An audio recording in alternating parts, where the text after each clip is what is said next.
Šitą video aš nusprendžiau padaryti po 2 metų skambučių, kalbėdamas su klientais.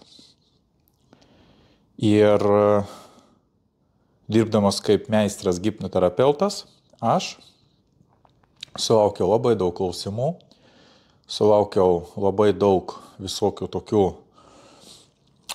istorijų ir nusprendžiau padaryti šitą video, kad galima būtų atsakyti į daugumą klausimų, su kuriais pas mane žmonės ateina, užduoda klausimus ir kad man nereikėtų labai daug kalbėti, kiekvienam asmeniškai sakyti, aš nusprendžiau padaryti šitą video.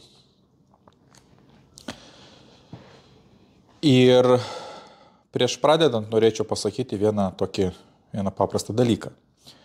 Daugelį žmonių, kurie žiūrės šitą video, aš manau, turės labai daug visokių tokių prieštaravimų, savo nuomonių visokių, kad ašgi žinau, ką čia man pasakoji, ašgi čia viską žinau, kokį komentarą galėsit parašyti, galėsit taip sutriginti, taip susikrūtintys, galbūt ateis neapykanta, pasakysiu, aš čia tau paaiškinsiu, kaip čia tau reikia daryti, ką tu čia nieko nesupranti, aš čia žinau, kaip čia viskas yra, nes dirbdamas darbą hipnoterapeuto ir per paskutinius 2 metus sulaukiau labai daug visokių komentarų, istorijų, pasipriešinimų, visokių pykčių ir taip toliau. Ir tie žmonės, kurie žiūrės šitą video, iškart galiu pasakyti vieną paprastą dalyką. Jeigu jūs žiūrite šitą video, iškart galiu pasakyti tokį dalyką, kad jūs neturite kuom užsiimti. Nes per ilgą savo praktiką aš supratau vieną paprastą dalyką. Yra tik 2 variantai žmonių. Vieni žmonės, jie tiesiog viską paima, tokie kaip vartotojai, žiūri, turi nuomonę, ten kažką rašo, ten po to prieš kamerą sako, kad ne, čia tu man neaiškink, aš čia viską taip susakysiu, čia va taip.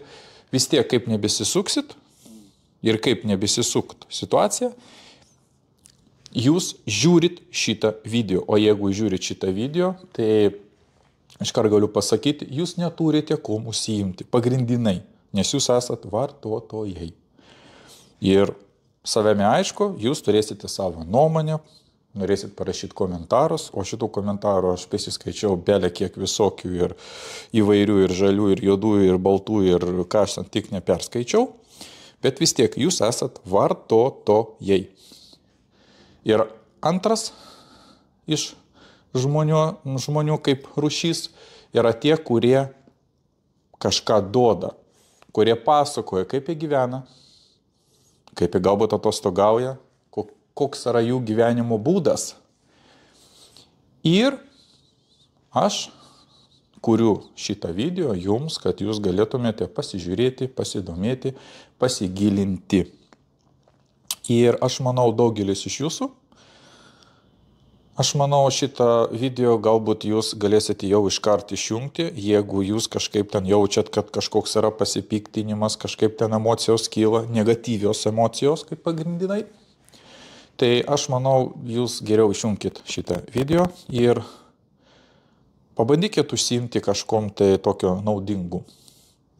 Ten pažiūrėkit filmuką, pažiūrėkit galbūt kokį filmą, arba užsiimkite tom, kas jums duos pasitenkinimą, džiaugsmą.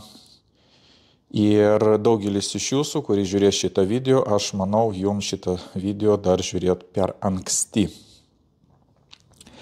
Ir šitą video aš noriu paviešinti, atiduoti žmonėm, kurie, o tokių bus, kurie ieško atsakymo ne metai laiko, ne 2, ne 10, o galbūt net ir ne 20 metų. Ir tokie žmonės tikrai bus ir šitas video bus skirtas būtent jums. Tai va. Aš dar pasižymėjau, kad galima būtų jau susakyti pagrindinius dalykus. Tai galbūt pradėsiu nuo paprastesnių dalykų. Dirbdamas jau kaip hipnoterapeutu, regresologu, per 2 metus pas mane ateidavo tam tikra rūšis žmonių. Ir iš jų bus tokie žmonės, kurie, sakyčiau taip, apie 40% žmonių yra nukentėjusių.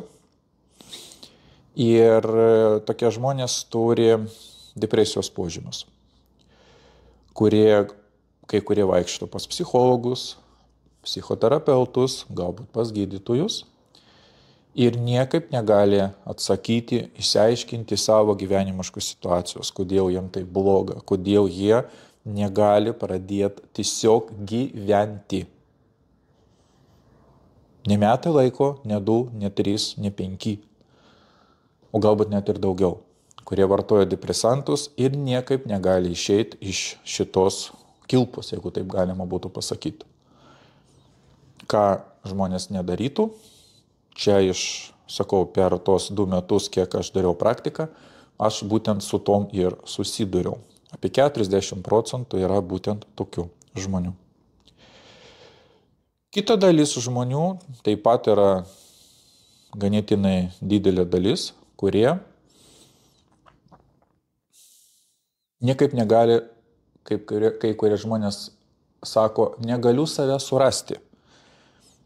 Ieškau per mokymus visokius, per visokius galbūt judėjimus, per visokius agregarus, tarkim religinius, ideologinius arba tai, ką gali pasiūlyti rinka. Ieškau ir niekaip negali save surasti, o gyvenimas kaip neprasidėjo, taip ir neprasideda. Tokių taip pat yra nemažai tokių žmonių, kurie pas mane ateina ir kreipiasi tokiais klausimais. Toliau yra žmonės, kurie ateina, jie turi tam tikrus sunkios situacijos su santykiais. Čia gali būti darbo klausimais santykiais, niekaip negali prisitaikyti prie tam tikrų galbūt darbo variantų, sociumo variantų ir ypatingai asmeninėse santykiuose. Kai kurie žmonės ateina ir turi problemų su finansiniais niuansais, kitaip tariant, turi finansinius sunkumus. Ir yra kai kurie žmonės, kurie turi su sveikata problemų. Ir taip pat aš tos dalykus sprendžiu, atsakau ir dirbu, būtent su tom. Tai va, kitaip tariant, su realizacija labai daug kas ateina, su sveikatos požymiais, kaip depresantai, vartojama depresantų ir žmonės, kurie turi depresijos požymius ir galbūt net ir gilesnius simptomus, tarkim kaip galvos skausmai, pasipiktinimas ir pastoviai kartojasi tos pačios situacijos emocinės.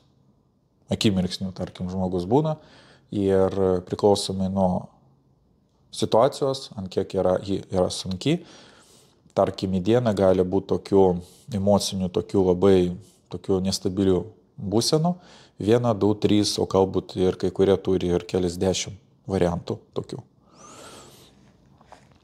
Tai va, tai yra maždaug taip, plius minus taip apibūdintas dalykas iš mano pusės. Tiek, kiek aš buvau su tom susidūręs. Ir tie žmonės, kurie su manim dar nesusipažino, ir tie žmonės, kurie nežino, kas aš esu, tai aš biškį prisistatysiu, papasakosiu apie save. Tai pradėsiu nuo asmeninių dalykų. Tai aš jau esu maždaug, galbūt net ir daugiau negu 20 metų, aš konsultuoju žmonės, mokinu. Kitaip tariant, vedu seminarus, paruošiu žmonės į tokius, galima sakyti, tokius variantus kaip mokymai, kursai ir pasakoju, kaip galima toliau judėti ir ne tik susitvarkyti su savo gyvenimu, bet ir padėti kitiem žmonėm. Yra tokia programa. Ir per ilgą savo laikotarpį, tai iš patirties, tai aš jau priėmiau asmeninėse konsultacijose. Tai tokių žmonių gali būti apie daugiau negu 3000, vienas ant vieno, su kuriais aš jau bendravau, nekalbant apie tai, kiek aš jau pravedžiau seminarų, kursų ir kiek aš jau išleidžiau arba išleidau studentų iš savo kursų. Padariau daugiau negu 10 000 skambučių, aš taip manau, per tokį didelį laikotarpį. Ir sukaupiau ganėtinai nemažą patirtį. Jeigu pradėt nuo paprastesnių dalykų, tai praeitį aš esu profesionalus numerologas, astrologas ir chirologas. Ir paskutinius 2 metus jau profesionaliai praktikuoju hipnoterapiją arba taip vadinama hipnozė, regresologija, regresija ir ne tik.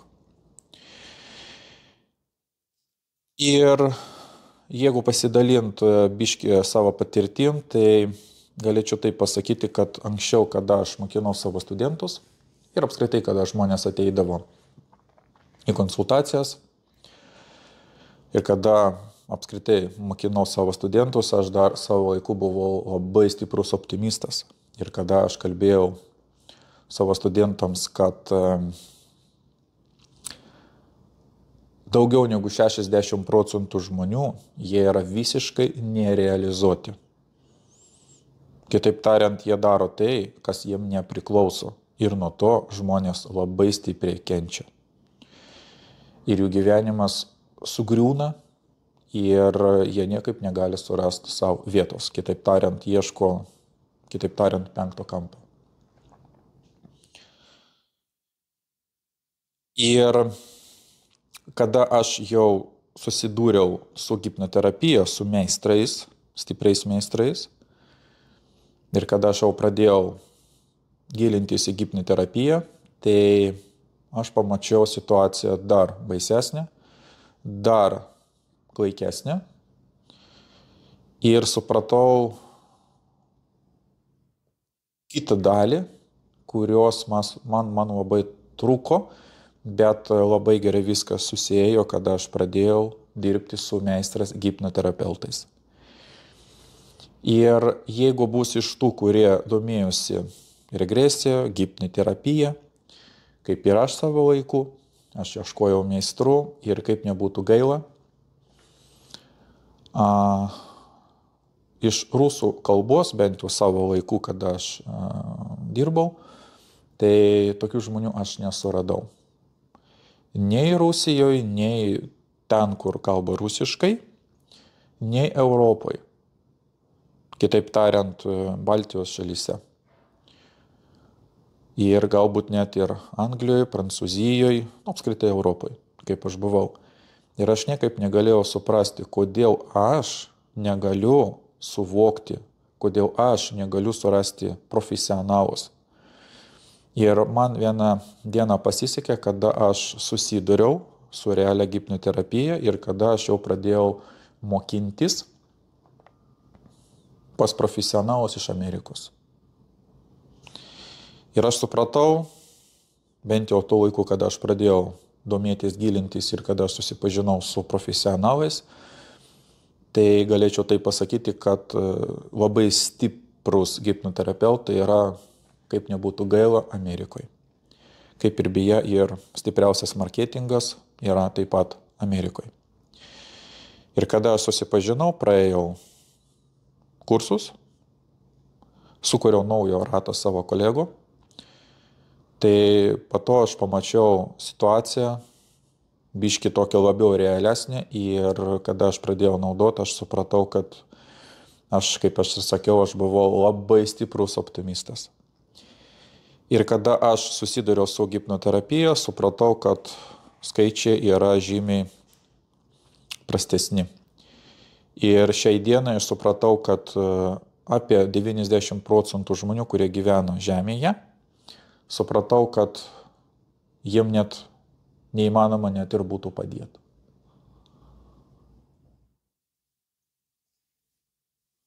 Jie yra antiek užnuodyti ir antiek pasimetę, kad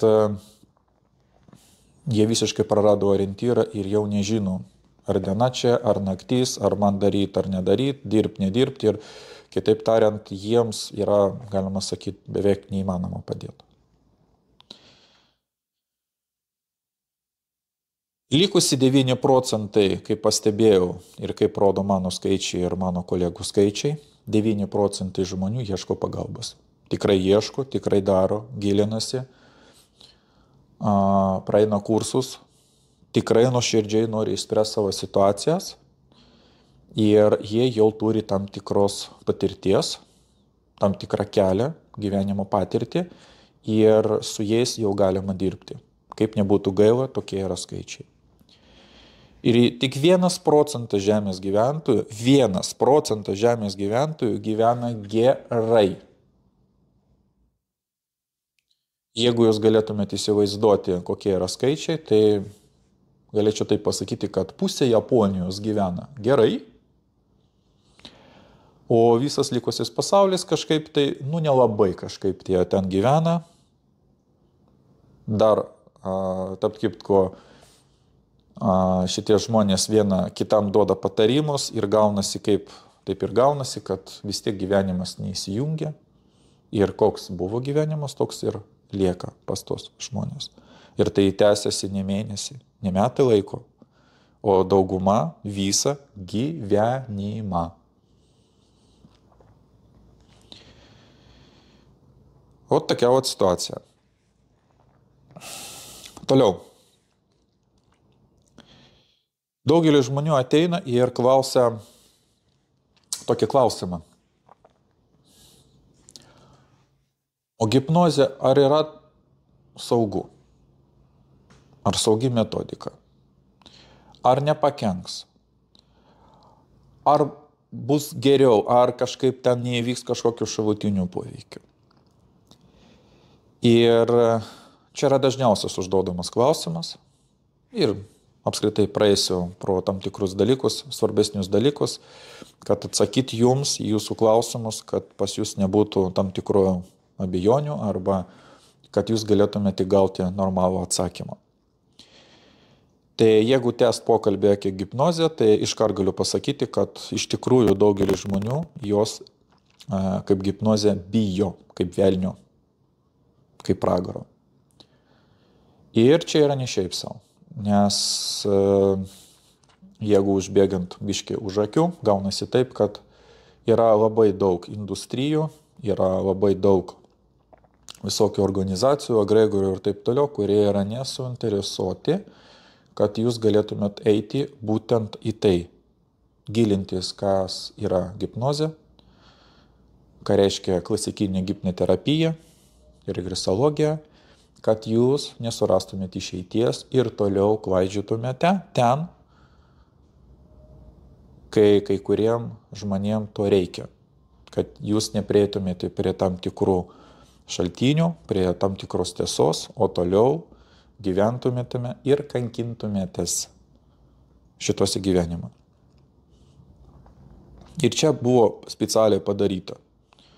Ir per religiją ten baugina, kad tarkim hipnozė čia yra nuo velnio, ten ateisi, ten įmės mintį ir tu ten, tavo gyvenimas dar pablogės arba dar kažkas tai. Ir taip toliau. Bet jeigu pasakyt konkrečiai, kaip ir aš savo laiku, aš visiškai nežinojau ir negalvojau, ką reiškia hipnozė, kaip įveikia, aš nežalio supratimo neturėjau, kas tai yra. Ir tai, ką galima būtų surasti socialiniuose tinkluose, tai čia yra antiek iškreipta informacija, kad žmonės jau nepasimetė ir net nežino, kas tai yra iš tikrųjų, kaip ir aš kažkada tai taip pat. Ir kada aš sužinojau tam tikrus niuansus, aš supratau tokį vieną paprastą dalyką. Ir kada, tarkim, žmonės klausia, ar hipnozė yra saugu, tai iš karto atsakau taip. Viskas, kas padaryta su jūsų gyvenimu, kiekvienas, kuris žiūrės video, iškart galiu pasakyti, jau padaryta antiek blogai, kad blogiau jau padaryti jau neįmanoma. Tiesiog neįmanoma. Jau viskas, kas buvo bloga, jau padaryta. Ir dar aš galėčiau pridėti tokį dalyką, kad kiekvienas žmogus hipnozės būsenoje praleidžia kiekvieną dieną mažiausiai 4 valandas. Mažiausiai. Nuo 4 ir daugiau.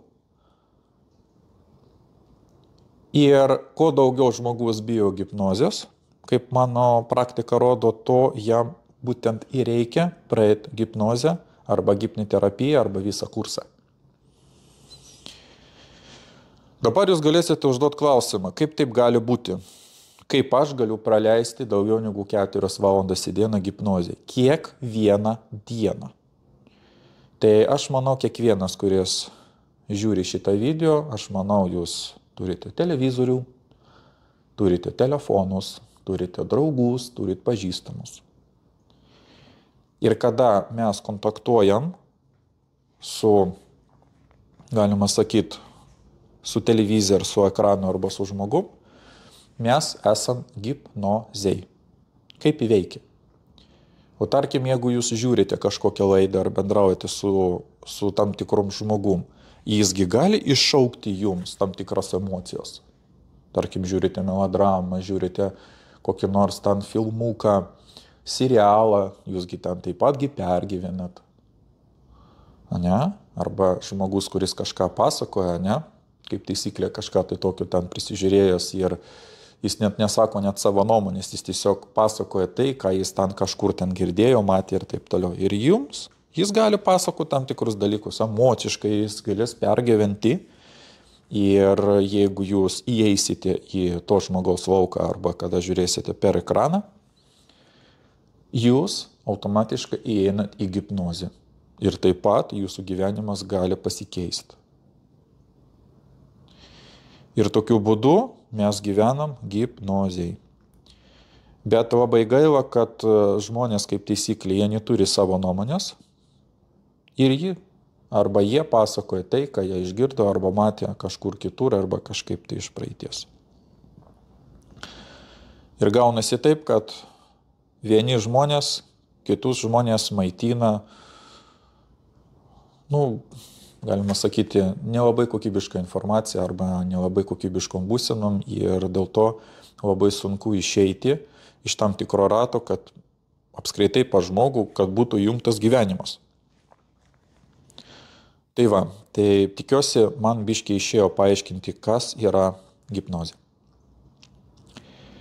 Ir jos bijot, manau, neverta ir jūs galėsite labai stipriai padėkoti tam tikriem socialiniam tinklam arba apskritai tą, ką daro tam tikri žmonės.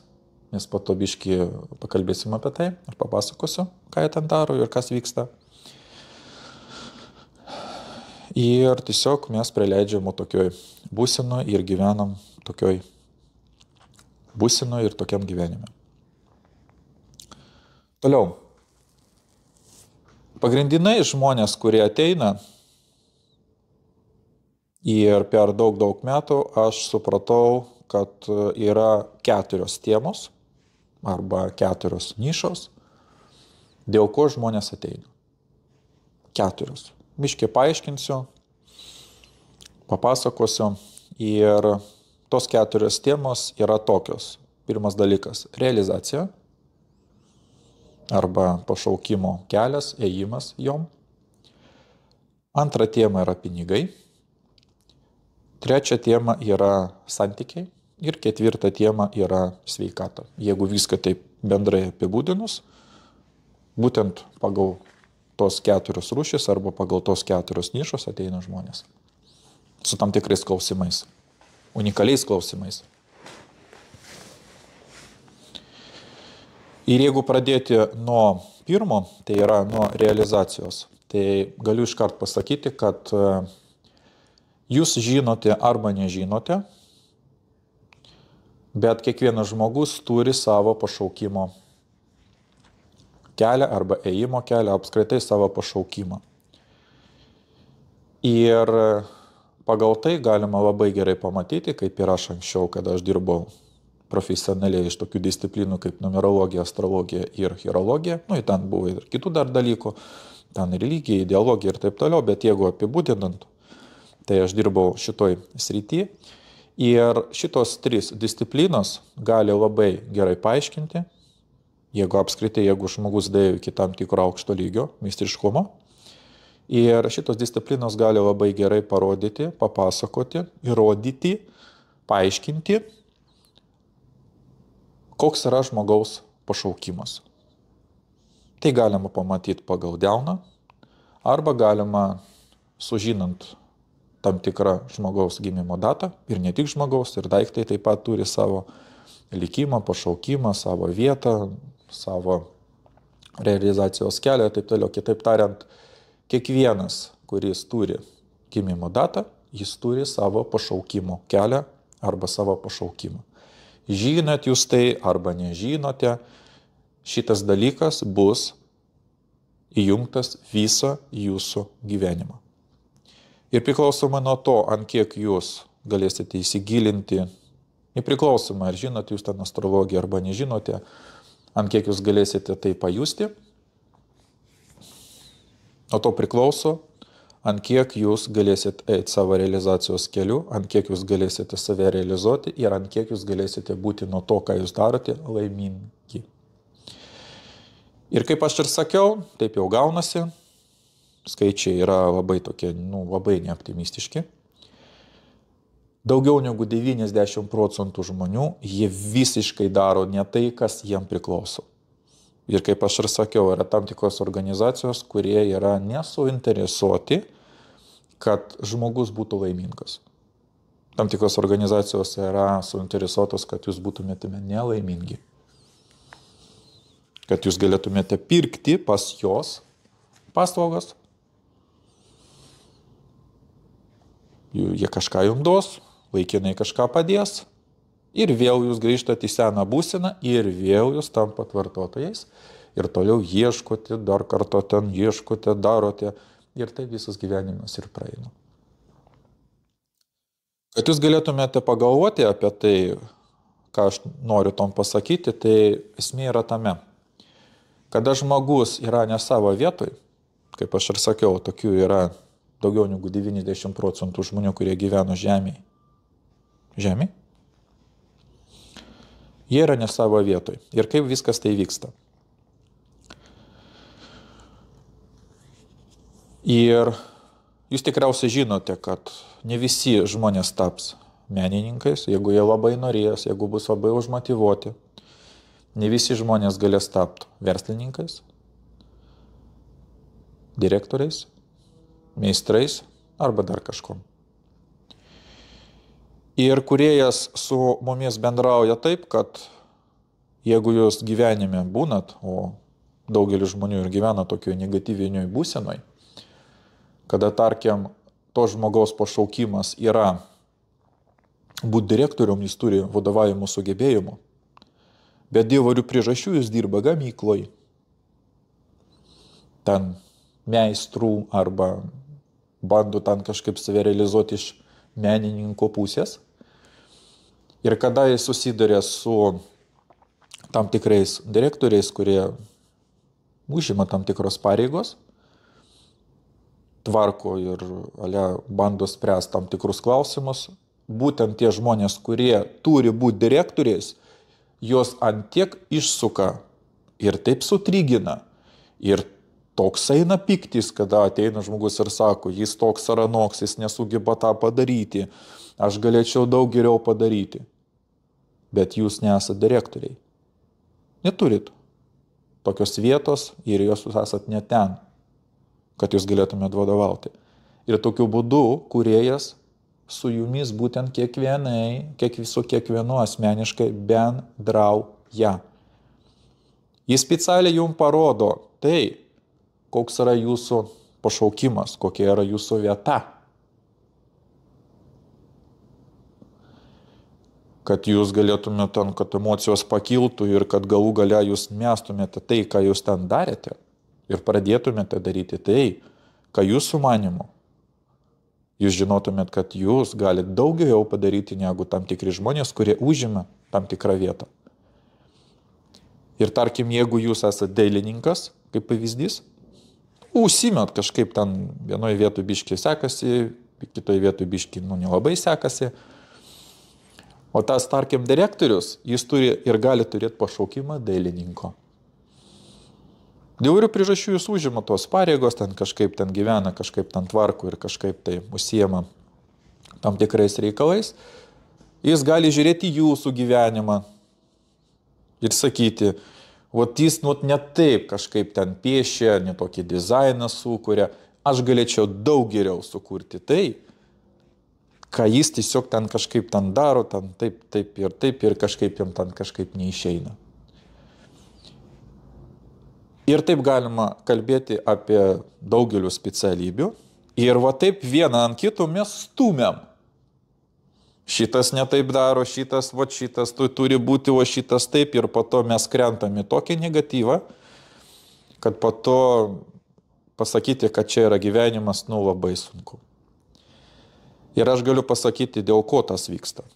Aš ilgai negalėjau suprasti, kodėl taip yra. Kodėl, tarkim, yra žmonės, kurie su vienu susitinki, būdamas labai blogai nuotaikoje, su žmogum susitinki, tu net su juo, net galbūt ir bendravimo neturėsi. Bet jeigu tu šalia jo bent jau pabūsi 5 minutės ir tau yra gerai. Nes žmogus savo vietoj, jis daro tai, kas jam priklauso. O yra žmonės vampyrai, kurie tiesiog ne savo vietoj. Jie neturi to pagrindo, ko jie, tarkim, užsiema. Ir jeigu mes pabūsim, tikriausiai jūs iš savo patirties ir su tokiais žmonėmis jūs bendravot, ir jeigu jūs būsite labai gerai nuotaikoje, pabūsit, pabendrausit su tokiais žmonėmis 5 minutės, ir jūsų būsena bus nuleista ir jūs jausitės žymiai ir dar žymiai blogai. Ir po to galėsit nesuprasti, kas čia vyksta. Čia vienas iš požymių, kodėl žmonės yra ne savo vietoj. O tokia situacija, surrealizacija. Ir kodėl tai vyksta? Kaip pavyzdys, tarkim, pas mane buvo atėjęs verslininkas, labai aukšto lygio. Ir jeigu būtų įrašytas pokalbis, kaip mes su juo bendravom, ir jeigu pamatytų kolegos jo, tam giminaičiai, arba tie žmonės, kurie jį pažįsta, jie nepatikėtų, kaip čia taip gali būti. Nes jis pasiekė labai aukštą lygį. Ir turi garbę, ir statusą, ir pinigai. O jis atėjo pas mane ir sako, aš nenoriu gyventi, man blogai. Aš pavargau. Ir kada aš gilinausi, aš niekaip negalėjau suprasti, kas čia per velniava. Ir kada aš gilinausi ir per daug bendravimo valandų, su kiekvienu asmeniškai ir ne tik, ir kada aš išgirdau labai daug istorijų, ir kada mes gilinomės, aš supratau, arba mes supratome tai, kad kada jam buvo 4 metai, jis labai mėgo piešti, dažyti. Žodžiu, jam patiko iš kūrybos užsiiminėti ir daryti tam tikrus dalykus. Žiauriai patikdavo. Ir kada jam buvo 4 metai, jis buvo labai pakylėtas, jis turėjo labai gerą nuotaiką. Atėjo pas savo tėvus, parodyti, pasidžiaugti savo rezultatais, kaip jam išėjo. O mama buvo inžinierė, o tėvas buvo kažkoks labai stambus verslininkas, direktorius. Jis atėjo toks, man gerai, žiūrėkit, kaip man išėjo nupiešti, čia, taip ir taip, jau taip atsisuko. Ir ką? Ir ką tu nori tom pasakyti? Aš būsiu dailininkas, man taip labai gerai, aš taip gerai jaučiuosi, taip, čia, taip. Jie taip atsisuko. Ką? Iš dailininkų tu nieko neuždirbsi. Čia yra ne profesija, čia yra nesąmonė. Ir savo būseną 2 tėvai užmušė vaiką. Ir pasakė, kad aš esu direktorius, o mano žmona yra inžinierė. Matai, mes gyvenam gerai, mes turim viską. Galbūt. Jeigu jie turi tokį pašaukimą, taip. Ir kada jam pasakė, kad tu būsi direktorius, verslininkas, tu turėsi visą tai, ką aš turiu. Ir gyvensi taip, kaip aš gyvenu ir man gerai. Ir vaikas suvalgė tą programą. Programa tapo žymiai stipresnė negu to žmogaus pašaukimas ir pajutimas ir buvo numuštas visa vidinė to vaiko struktūra. Jis paklausė savo tėvo ir darė tai, ką jam sakė. Rekomendavo, mylėjo, čia vienareikšmiškai mylėjo, ten kitaip ir negali būti. Ir tapo verslininku. Ir kada aš viską jam susakiau, kad tau reikia dailininkų, tau reikia bandyti ten tą atgaminti, būti taip, prisiminti, kokia ten buvo tavo vaikystė, jis po to sėdėjo ir sako, taip, aš visą laiką taip norėjau, bet kažkaip man kažkas neleido ir kažkaip ten buvo ten kažkokių situacijų, bet aš negalėjau niekaip sugrįžti. Ir aš jam pasakiau. Ir kada mes dar su juo padirbėjom, mes grįžom per hipnoterapiją, sugrįžom ir sutvarkėm to žmogaus būseną, sutvarkėm jo programą ir jis po to viską metė ir pradėjo gyventi. Nes yra pašaukimas. Tai reiškia, kad jam nuo gimimo žiauriai ir žymiai geriau sektųsi negu visos kitos specialybės. Jam net nereikia dėti pastangų, jis tiesiog gyvena, jis kvėpuoja, jis daro tai, kas jam patinka. Čia yra gyvenimo būdas. Jam nereikia ten sėdėti ir galvoti, ten vėl pirmadienis, vėl kai reikia keltis, 5:15 arba be 5:05, ateiti į darbą ten ir kažką daryti tai, kas jam nepatinka. Kada žmogui patinka, jis gyvena savo pašaukime, jis džiaugiasi ir tokiu būdu jam nebus reikalo ant kažkokio pykti, ant kažko ten stumti, jis gyvens savo gyvenimą ir rodys savo pavyzdžių ir kiti galės pavydėti, ateiti, kaip tau sekasi ir kaip tau ten išeina ir taip toliau. Ir kaip taisyklė tokie žmonės nesėdi socialiniuose tinkluose, nežiūri, kaip daugelį žmonių, kurie galbūt jūs esate iš tų, kurie žiūri šitą video, žiūri ten tinklus, žiūri ten, kaip surasti save ir taip toliau. Jiem jau to nereikia. Jie gyvena savo gyvenimą, rodo savo gyvenimą. Kitaip tariant, jie kūrė, jie yra nevartotojai ir gyvena laimingą gyvenimą. O kiti žiūri į svetimus gyvenimus, bet negyvena savo gyvenimą. Ir taip jau gaunasi, kad jeigu biškį papasakot apie hipnoterapiją, visi žmonės, kurie gimsta iki 5 metų, jie nežino, kas yra gerai, kas yra blogai. Jie tiesiog to nežino.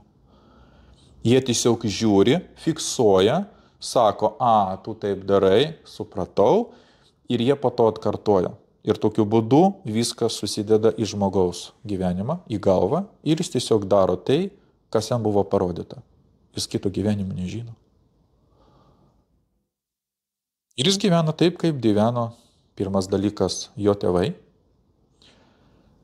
Po to tai, ką moko ir rodo darželė, vidurinė mokykla, aukštas išsilavinimas, universitetas, kolegos, pažįstami, ir taip visas gyvenimas gali praeiti. Ir žmogus tai vaikšto, jis po to ir sako, ir aš nesuprantu, kas yra blogai, kas yra gerai, bet aš tiesiog vaikštau ir man tiesiog būsena, tokia, ne pati geriausia. Ir jis negali visiškai išsiaiškinti, kas su juo vyksta. Ir dažniausiai tokie žmonės ateina ir sako, aš ieškau save. Ir kada aš bendrauju su žmonėm, tarkim, jeigu žmogui, 20-25 metai, gerai, ten bala nematė. Ten galima biškai pabandyti tą, padirbėti šitą, pakeisti tą darbą, pabandyti tą ir šitą. Bet kada skambina žmonės, kuriem jau virš 50 ir sako, aš ieškau save, čia jau visiškai nejuokinga. Ir čia vadinasi, kad žmogus žiauriai pasimetė ir jis net nežino, pas jo yra galvoj, nėra orientyrų arba programų, kaip turi būti. Pas jį nenustatyta ir nesureguliuota jo gyvenimą arba jo gyvenimas. Jis tiesiog daro tai, ką jis matė, tą, ką jis žino. Ir jis daro tai. Ir jam tai neduoda jokios laimės, naudos arba dar kažkas. Tai ir kankinasi žmogus. Ir ne kursai, ne dar kažkas, tai tiesiog nepadeda. Nu, čia yra iš variantų, ką reiškia realizacija. Toliau, jeigu biškai pakalbėti apie pinigus, ten yra kita situacija. Taip pat įdomi. Taip pat su vaikystė viskas susiję. Ir iškart galiu pasakyti, tie žmonės, kurie net negali uždirbti 2000 eurų į mėnesį, o tokių yra dauguma, aš manau, apie kokius 70%, 80% tokių tikrai bus, žemė gyventojų. Tokių bus. Ir jeigu kalbėt iš medicininės pusės, tie žmonės, kurie negali uždirbti daugiau negu 2000 eurų į mėnesį, čia skaitoma nepagydoma liga. Ir jūs pato galėsite užduoti savo klausimą, kodėl aš neuždirbu? Todėl, kad pas jūs yra įdėta programa. Vėlgi, nuo vaikystės. Nes kada vaikas, jis mažas, jisgi sakau, jis nežino, ką reiškia gerai, kas yra blogai. Jis tiesiog viską fiksuoja, atkartoja viską. Tai, ką rodo pirmi jo gyvenimo žmonės, yra tėvai. Ir dažniausiai tėvai yra taip pat ne pačio aukščiausio lygio. Ir tikriausiai jūs, jeigu jūs prisiminsite, pasigilinsite, įeisite į savo prisiminimus, iš vaikystės prisiminimus. Jeigu dar prisimenate, o dažniausiai net ir žmonės net ir vaikystės variantų negali prisiminti. Pas mane net buvo žmogus, kuris sako, aš save prisimenu geriausią atveju nuo 15 metų. O kas buvo iki 15 metų, tai žmogus aš nežinau. Įsivaizduojate, ką jis ten išgyveno, kad ten pas jį net užblokuota galvoj visa atmintis. Įsivaizduojate, koks ten yra siaubas ir jeigu ten išpakuoti, tai žmogus gali akimirksniu net mirti. Kas ten su juo buvo daroma? Ir pas mane tas buvo, ir klientai ateidavo. Jūs tikriausiai girdėjote tokios frazės, kad ne pinigose laimė. Jo, super. Arba, kaip ten dar sakoma, kad neturėk 100 rublių, o turėk 100 draugų. Arba aš nepagyvensiu ir tu nepagyvensi. Ir tokia informacija taip sudėta, kad jūsgi kito nežinote, jums tiesiog įdėjo į galvą ir jūs gyvenate tom. Jūsgi kitaip nesuprantat, kaip čia galima. Viskas tvarko, įdėta į galvą, kad mano tėvai nepagyveno, ir aš negyvensiu. Jūs to galite ir nesuvokti, bet programą įdėta, jūs būtent atliksite tą programą funkcijas. Ir taip žmonės gyvena iki gyvenimo galo ir skaito normalu, kad aš, tarkim, sėdžiu, uždirbu 1500 eurų ir normaliai čia aš gerai gyvenu, viskas tvarkoj, normaliai, viskas tvarkoj, atostogų mes neišvažiuojam, normaliai, čia norma. Ir kai kurie žmonės, ypatingai vaikai, galbūt jūsų vaikai ateina, sako, tėvelė, o palauk. Tai šitie važinėja ant Porsche, yra milijonieriai.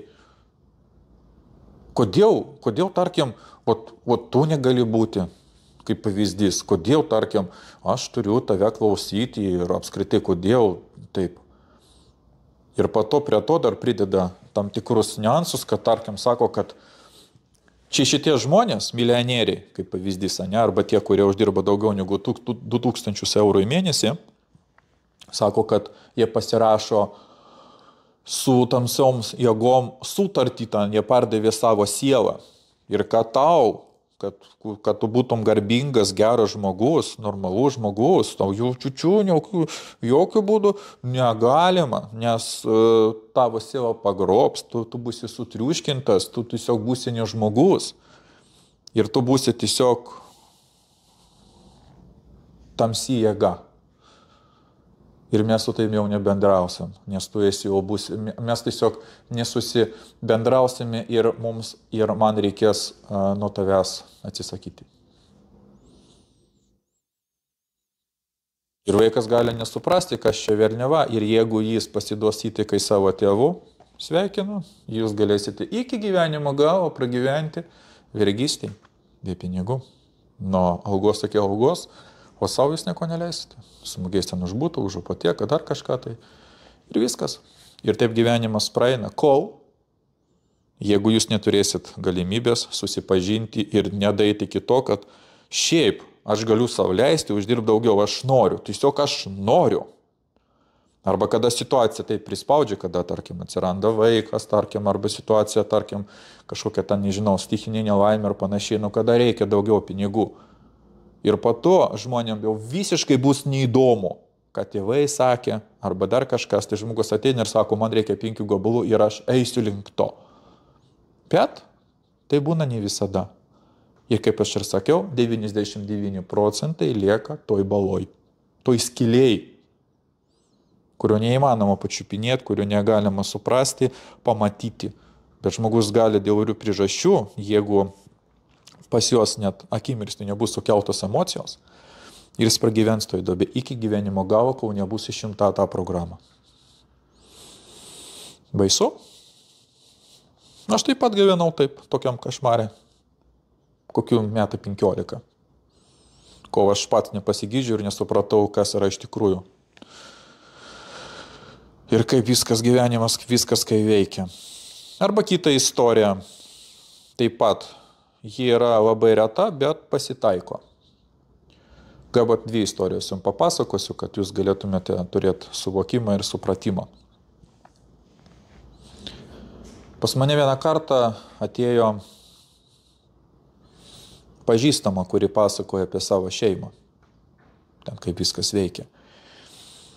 Ir vyras su žmona, abudu dirbdamas darbą, sudėjus bendrai biudžetą, jie galėjo uždirbti 3000 eurų į mėnesį. Kartu sudėjus. O vaikui buvo 15 metų. Ir jis uždirbdavo daugiau negu 10 000 eurų į mėnesį. 10 000 eurų į mėnesį 15 metų vaikas. Uždirbo mėnesį, uždirbo 2, 3. Net ir akademija buvo taip pat, kada aš dar mokinausi. Ten žmogui buvo 18 metų. Jis pradėjo uždirbti tokius didelius pinigus. Ir uždirbdavo 3-4 mėnesius ir po to jis dingo. Kaip ir su to 15 mečiu, kada pasakoja viena pažįstama, kada žiūrėjo į šeimą. Ir po to dingo, ir po to kai kurie žmonės, kaip ta moteris, negalėjo suprasti. Kodėl, kas įvyko? O įvyko tai, kad atėjo tėvai ir pasakė savo vaikui. Pinigai yra blogai. Tu negali uždirbti daugiau negu mes. Čia yra negerai. Tave sugadins pinigai arba dar kažkokį vėmalą pasiūlys. Ir jeigu vaikas suvalgo ir suvalgys tai, ką sako tėvai, jis nunulina savo rezultatus ir tampa toks, galima sakyti, eina į vergystės zoną ir uždirba, tarkim, 1000 arba galbūt jau ir visiškai neuždirba, jis supranta, ką man to reikia. Ir tėvai, taip, jie tokie aukštesni, aš autoritetas. Aš paaiškinau savo vaikui, kaip čia reikia tvarkyti savo reikalus. Negalima daug pinigų uždirbti. Čia aš uždirbu, aš turiu 20 metų patirties. Nesąmoningos. Ir gyvenimo neveikimo. Aš paaiškinau, aš didvyris. Ir o taip buvo sužudytas vaikas. Arba kita istorija. Aš kaip anksčiau užsiminėjau profesionaliumu sportu. Tai pasitaikė taip pat viena situacija, kada treneris pasakoja, kada jis turėjo pažįstamą labai aukšto lygio pasiruošimą, jis iš lankų šaudydavo. Ten, supermeistras, treneris nuo Dievo, galima taip pasakyti. Ir jis turėjo vaiką, augintinį. Taip pat buvo 14-15 metų, jis su juo labai daug laiko praleisdavo, važinėjo varžybas, mokino jį, norėjo išaukštinti čempioną, aukštą lygį. Tas treneris norėjo, kad jis galėtų pasiekti daugiau negu jis pats. Ir jis pradėjo medalius nešti, atėjo garbė, atėjo daug visko. Ir po to treneris, kada pasako, jis po to dingo. Ir po to žmonės sėdėjo ir nieko negalėjo suprasti, o kodėl jis dingo, kas įvyko. O įvyko tas pats. Pasikalbėjo vėl tėvai su savo vaiku ir sakė, o kaip tavo mokslai, o šiaip tu ten nespėjai mokykloje, tu su mumis jau nebendrauji, tu kažkaip ten su mumis ten nekomunikuoji ir dar kažkas tai. Patvarkė, jis sutvarkė ir jis išėjo iš profesionalaus sporto, kuris jau, kada jam buvo 15 metų, jam jau atnešė pinigus su perspektyva tapti čempionu ir tapti ten, aš nežinau, ten kaip minimum milijonierių. Bet ne, tėvai turėjo savo nuomonę, man tėvas paaiškino ir va čia ir tau negalima. Vaikas suvalgė ir dingo, nes psichika jų, tokių žmonių, yra labai silpna. Kaip aš ir sakiau, jie nežino, kas yra blogai, jie nežino, kas yra gerai. Tiesiog nežino. Ir va taip laimingai gyvenam. Ir kada žmogus gyvena tokiam pragare, tėvų pasakojami ir tėvų, galima sakyti, tokiam gyvenimo kokybė, 10-15 metų, po to išimta trauma, arba tą vėmalą, kuris suinstaliuotas, kad aš nepagyvenau, jeigu taip konkrečiai ir aiškiai susakyti, kad viską sudėti į savo vietas, aš nepagyvenau ir tu nepagyvensi. Ir kada žmogus gyvena 15 metų tokioj, galima sakyti, tokiam kašmare, po to išlyginti yra labai sunku. Ir pakeisti ir padaryti proveržį jau yra žymiai sunkiau.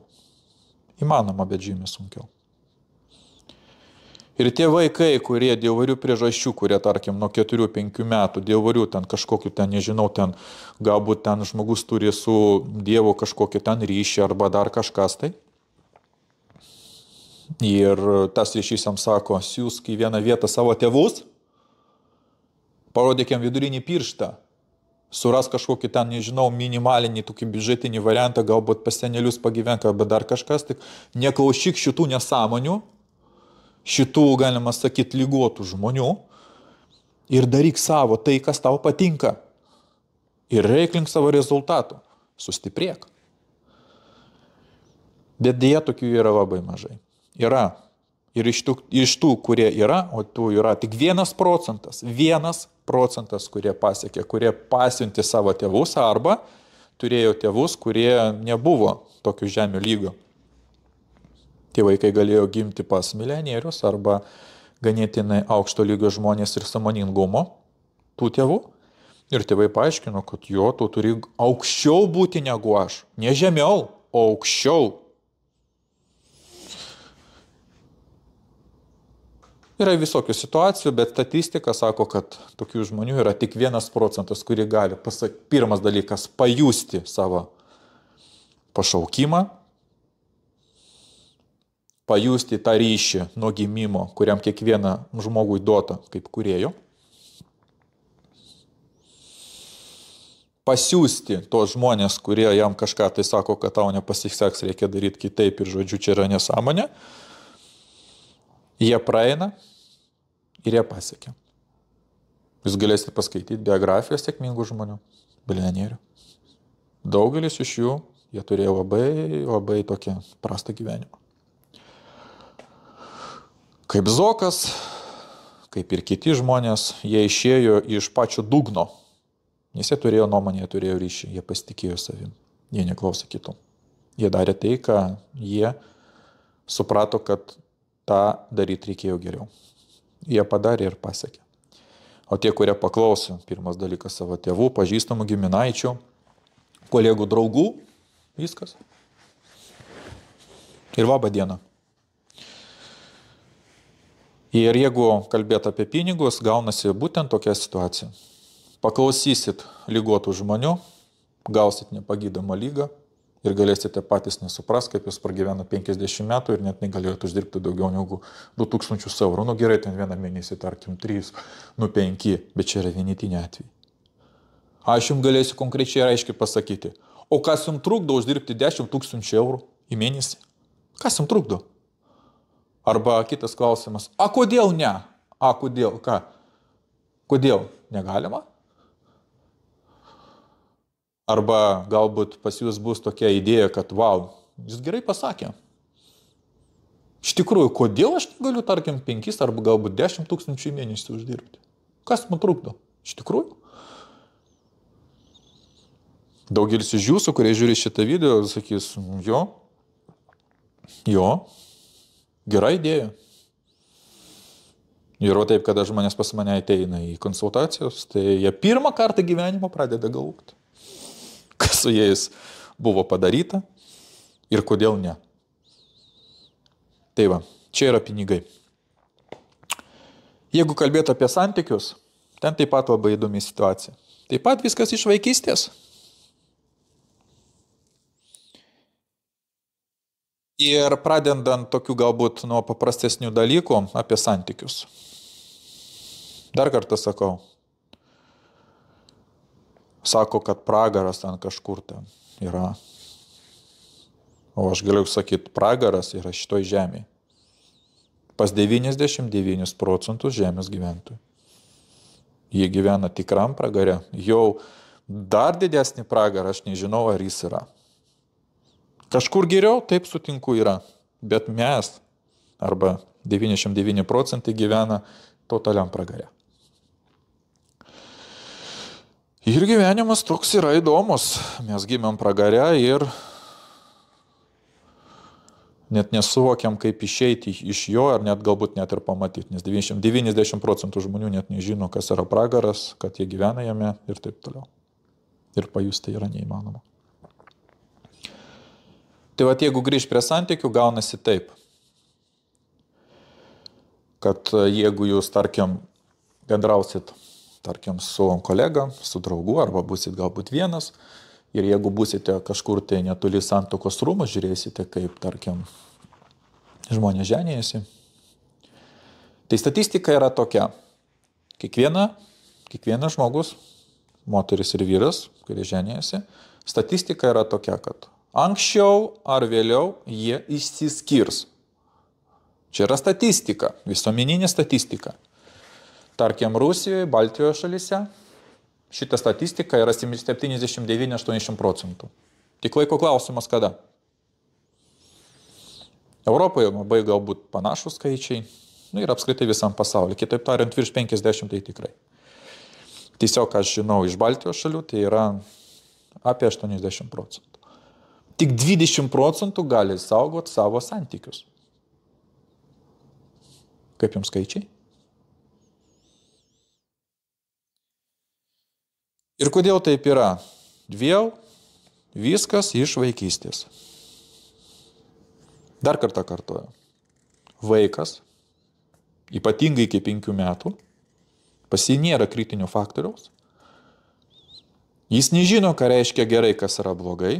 Jis viską stemiasi, fiksuoja kamerą, ausis, pojūčiai. Jis viską perėma. Tai, ką daro tėvai.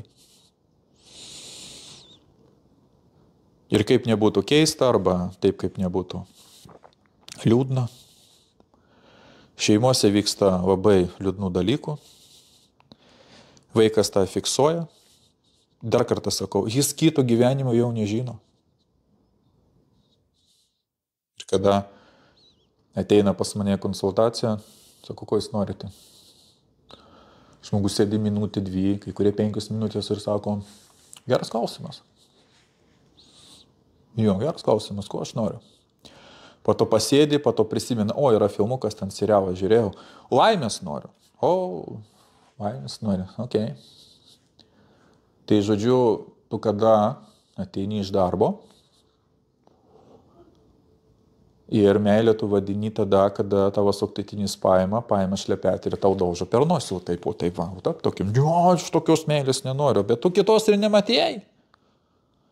Jeigu tu matytum normalius, darnius santykius su savo, tarkim, savo tėvus, pas savo tėvus, pas tave nebūtų, tarkim, 3 skyrybos, ar tarkim, vyras numirė, arba dar kažkas įvyko su tavim, arba dar kažkas tai.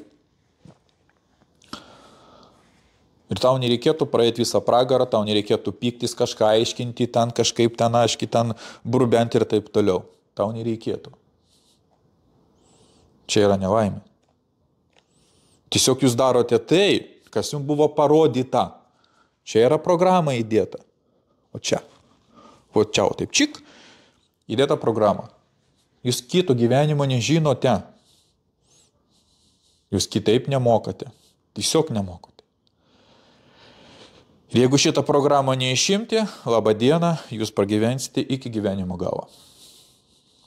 Tokiai būsenai. Galėsite praeiti 4 skyrybos. Gali būti taip, kad, tarkim, istorijų bėlė kiek. Pasakot ten ir dienos neužteks. Kiek aš prisiklausiau, kiek aš pamačiau. Galiu biškį dar papasakoti apie santykius. Toks stiprus buvo momentas, kada atėjo moteris. Jai buvo tuo laiku apie 32 metus. Ir aš pasakiau, apie ką mes kalbėsime, kas jums įdomu, kas įvyko. Aš negaliu niekaip sukurti santykių. Net vaikinai neateina į susitikimą. Kažkas pastoviai vyksta, kad nesusitikimų neįvyksta. Ot kuriozas.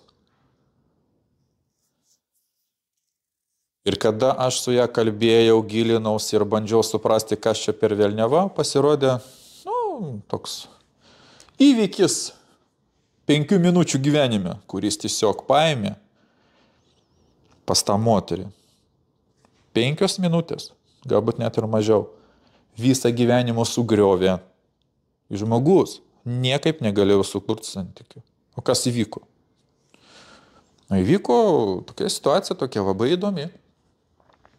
Kada jai buvo 15 metų, ten tėvai buvo labai griežti, ten iki 10 vakaro tu turi grįžti ir taip toliau. Ji kažkur tai ten buvo, tikriausiai ten pobuvį, ten vakarėlė kažkur tai, biškiu įsivėlino.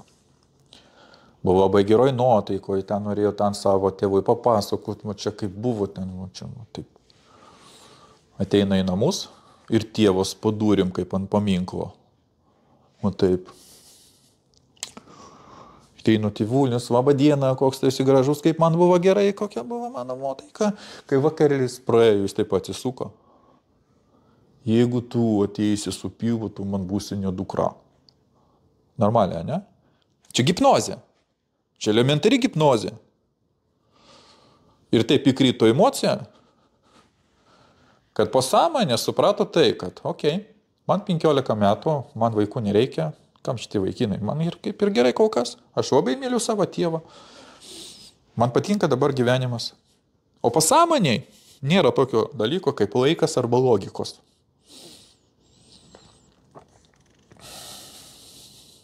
Nėra laiko ir nėra logikos. Programa įėjo ir viskas kaip ir tvarkoja ten. Pastinė diena, nieko tokio, pasakė ten tėvas, ir pasakė, su ko nebūna.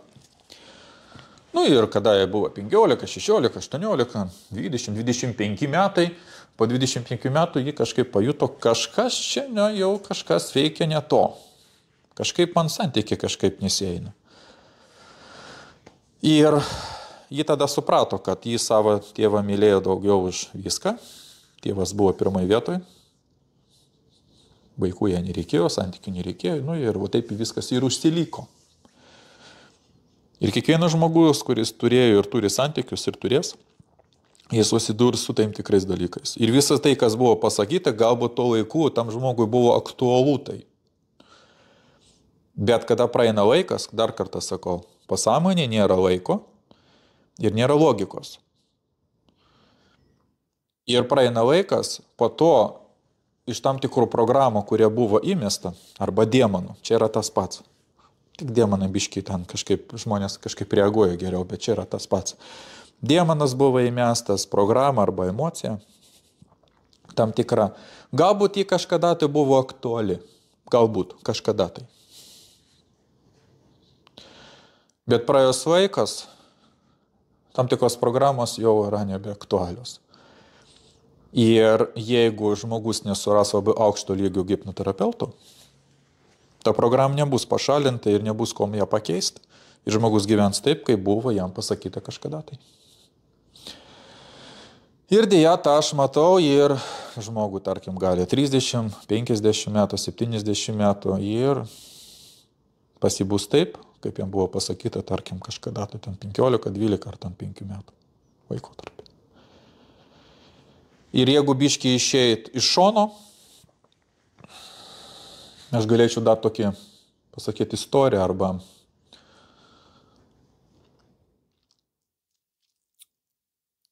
aš biškiai atgaminsiu, norėjau kažką pasakyti, pamiršau.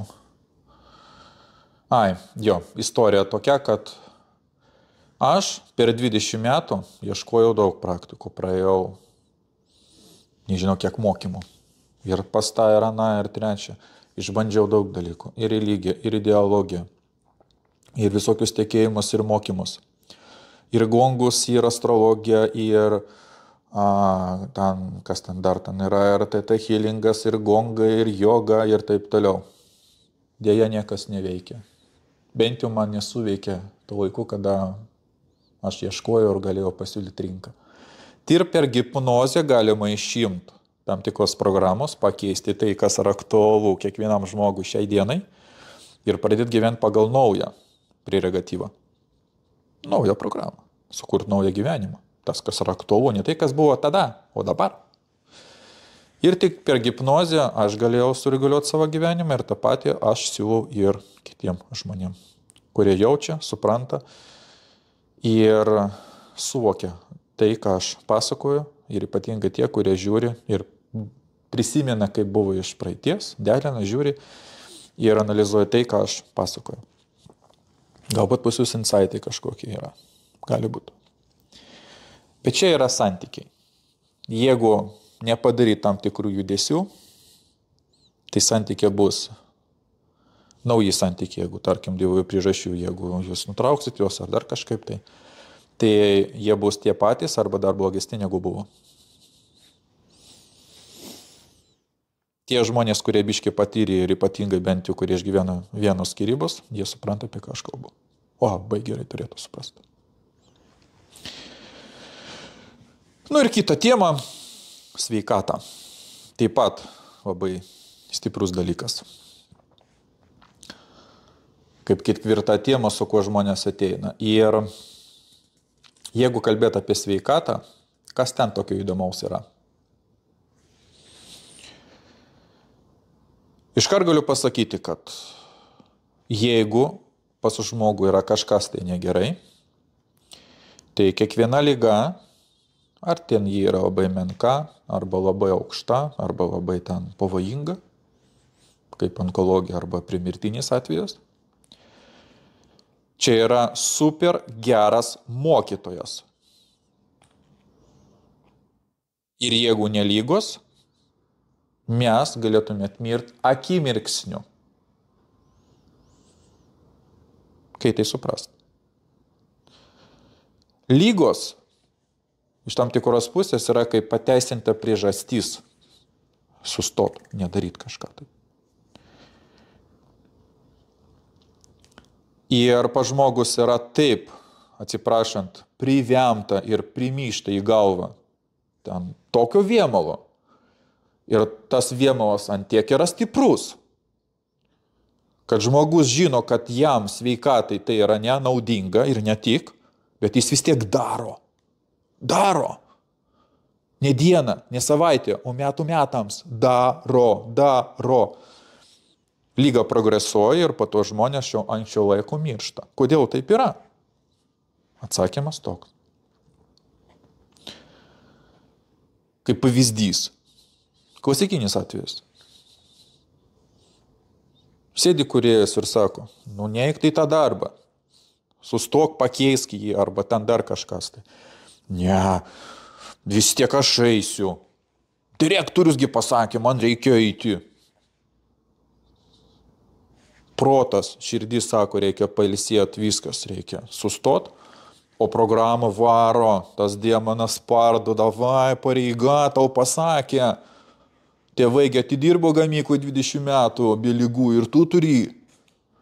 Žmogus vaikšto dieną, vaikšto galbūt mėnesį, metai laiko. Ir po to žiūri tam tikrą laiką kojos. Kažkaip ten jau nevaikšto. Stuburas ten pradeda birėti, ten dar kažkas įvyksta. Ir fizinis kūnas tiesiog neišlaiko tą vėmalą, kuris buvo primyštas, privemtas į jūsų galvą. Ir kūnas antiek jo susilpnina, kad jis tiesiog krenta. Ir po to žmogus sako, aš turiu pateisinti priežastį. Viskas, daktaras, viskas, mane paguldė, biuletenius, viskas. Tu direktorius ateina ir arba programą iš direktorius arba dar kažkas. Tai. Tu turi 2 savaitės. Jeigu tu po 2 savaičių neatsistosi ant kojų ir nepradėsi eiti toliau, mes tave išmesim iš darbo. O žmogų panika. Jam yra blogai, jis nežino, ką daryti, pas mane apateka, vaikai, reikia tą daryti šitą. O kaip? Dar didesnis stresas. Ir žmonės taip save davaro iki mirties lenkščiau, kad aš mačiau savo akim, kada buvo žmogus sveikas, sveikutėlis. Nenoriu pasakot, nenoriu sakyti, kas čia buvo pulkininkas, pensijoje, sveikata puikiai, super viskas buvo. Įvyko tam tikra situacija, nenoriu pasakot kokia. Iš to sveiko žmogaus per pusę metų jis mirė nuo vėžio. Suvalgė save. Nenorėjo pripažinti, nenorėjo sutikti, negalėjo atleisti. Ten įvyko tokia, labai nemaloni situacija. Sudegė per pusę metų. Mirė. Sveikas žmogus. Per pusę metų. Sudegė.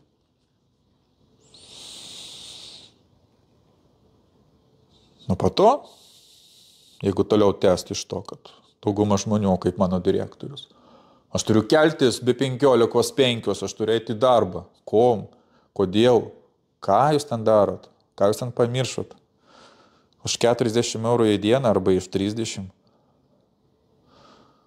Įsivaizduojate, kas čia tokio jum primyžo, prišyko atsiprašant į galvą, kad jūs tiesiog darote tai, kad negalėsit, net nespėjot pagalvoti ir suvokti, kas su jumis ten darosi. Kaip jūs save žiauriai žalojate. Čia yra sveikatos, čia požymiai. Kad jūs galėtumėte dar labiau suprasti, kas vyksta ir kodėl yra lygos, čia yra super geras mokytojas. Aš jums papasakosiu istoriją iš šventraščių. Buvo labai aukšto lygio mokytojas ir turėjo savo mokinius. Ir vieną dieną, kada jis išėjo su jais į lauką, vienas mokinys pamatė benamį be kojų. Jis labai susimastė ir galvojo, kas čia vyksta, jeigu kūrėjas ten ar Dievas yra labai mus mylintis, jis yra puikus, žodžiu, toks super, žodžiu, 100% meilė. Ateina pas mokytoją ir sako, kodėl jis neturi kojų, kodėl jis benamis, kodėl taip įvyko, kodėl taip su juo pasielgė. Mokytojas jam pasakė, kad jeigu jis turėtų kojas, jis padarytų dar daugiau savo žalos ir padarytų žalos kitiem. Nes čia yra toks košmaras suinstaliuotas, kad ten kitaip neįmanoma buvo padaryti. Ten reikėjo žmogų, kitaip tariant, taip, jeigu taip pasakyti, suglūšinti. Jis nesusitvarkė su savo programą, jis nežinojo, kur kreiptis, nežino, ką daryti. Ir taip viskas ir suėjo. Nes jis nežino, kaip su savim reikia elgtis. Ypatingai su savim, nekalbant apie kitus ir panašiai. Ir taip įvyko.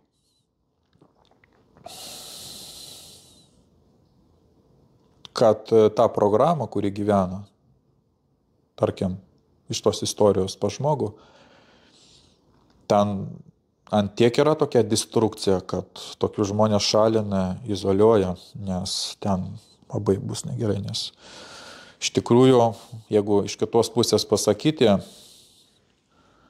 žmogaus sprendimas yra šventas, net ir kūrėjui.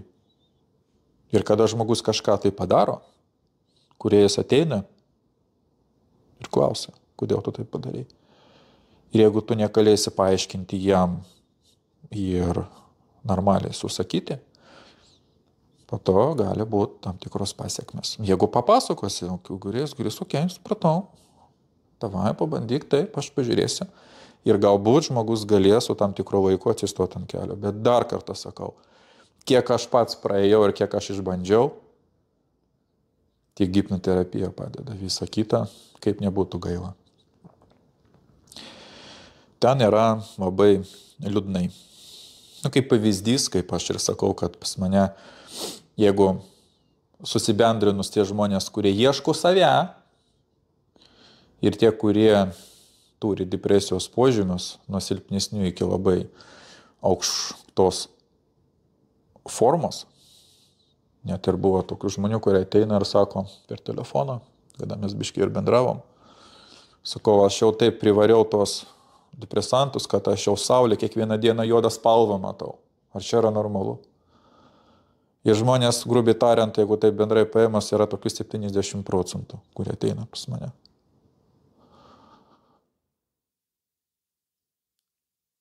Ir jie praieškojo, pragyveno ir iš tikrųjų nuoširdžiai ėjo, mokėjo pinigus, daug darė dalykų. Ir metai laiko praėjo, nieko nepasikeitė. 5 metai, 20 metų niekas nepasikeitė. Ir net ir buvo tokių istorijų, kad kai kurie net sumokėjo 100 000 eurų psichologui arba dar ten kažkokiam kursam. Ir suprato, kad žmogus, kad jam niekas nepadėjo. Niekas. Net buvo tokių žmonių, kurie nepaaiškino, kas su juo darosi. Nekalbant apie tai, kiek žmogus dar nepagyveno, kiek jis buvo dar papildomai sužalotas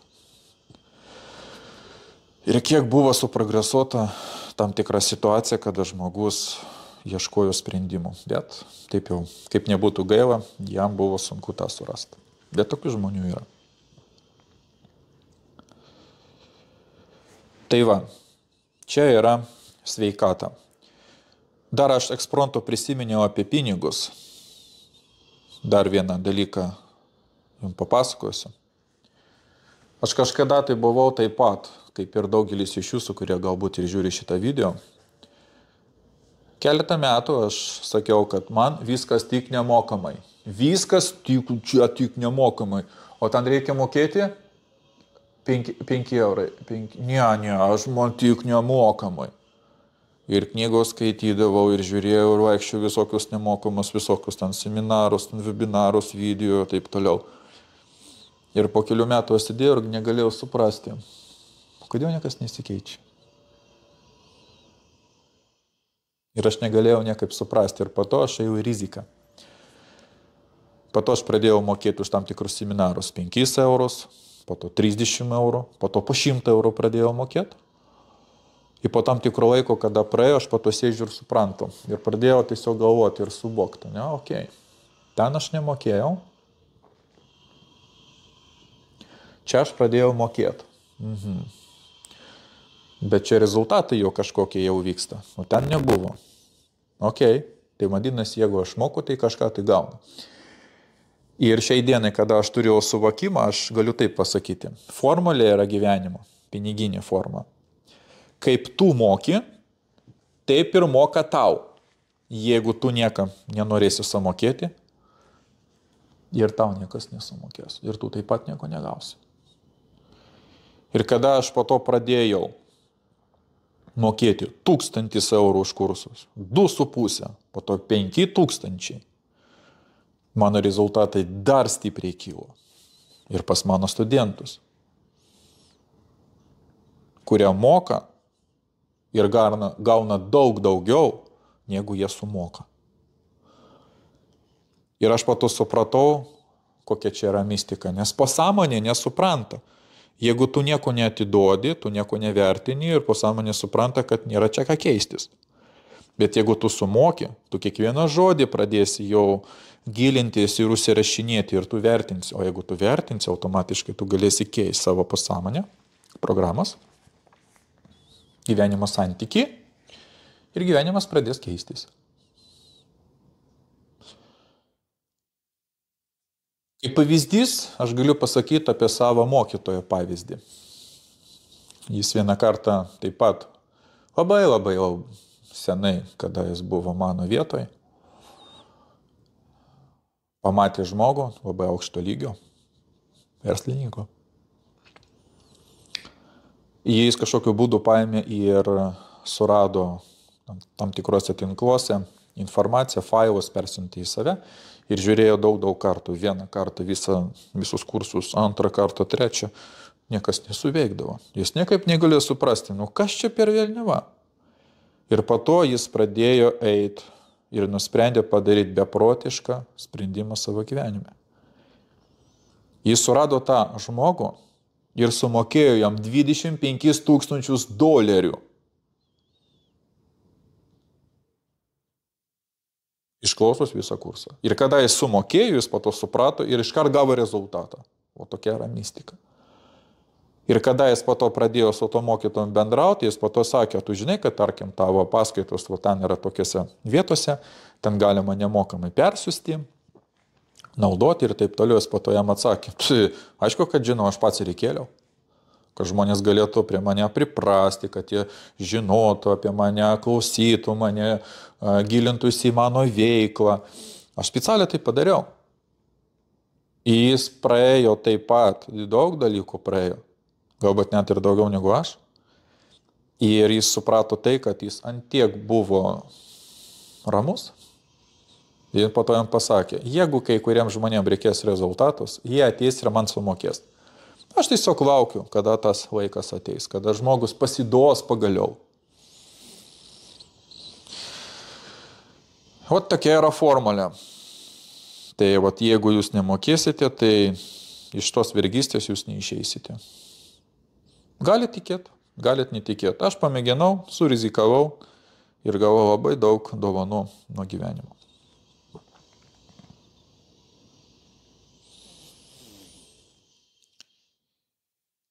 Važiuojam toliau.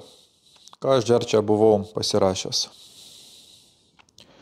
Dar galiu pasakyti, kad jeigu jūs stebėjote ir gilinotės į video, žiūrėjote ir dajote iki šitos minutės, jūs tikriausiai jau galit pagauti ryšį.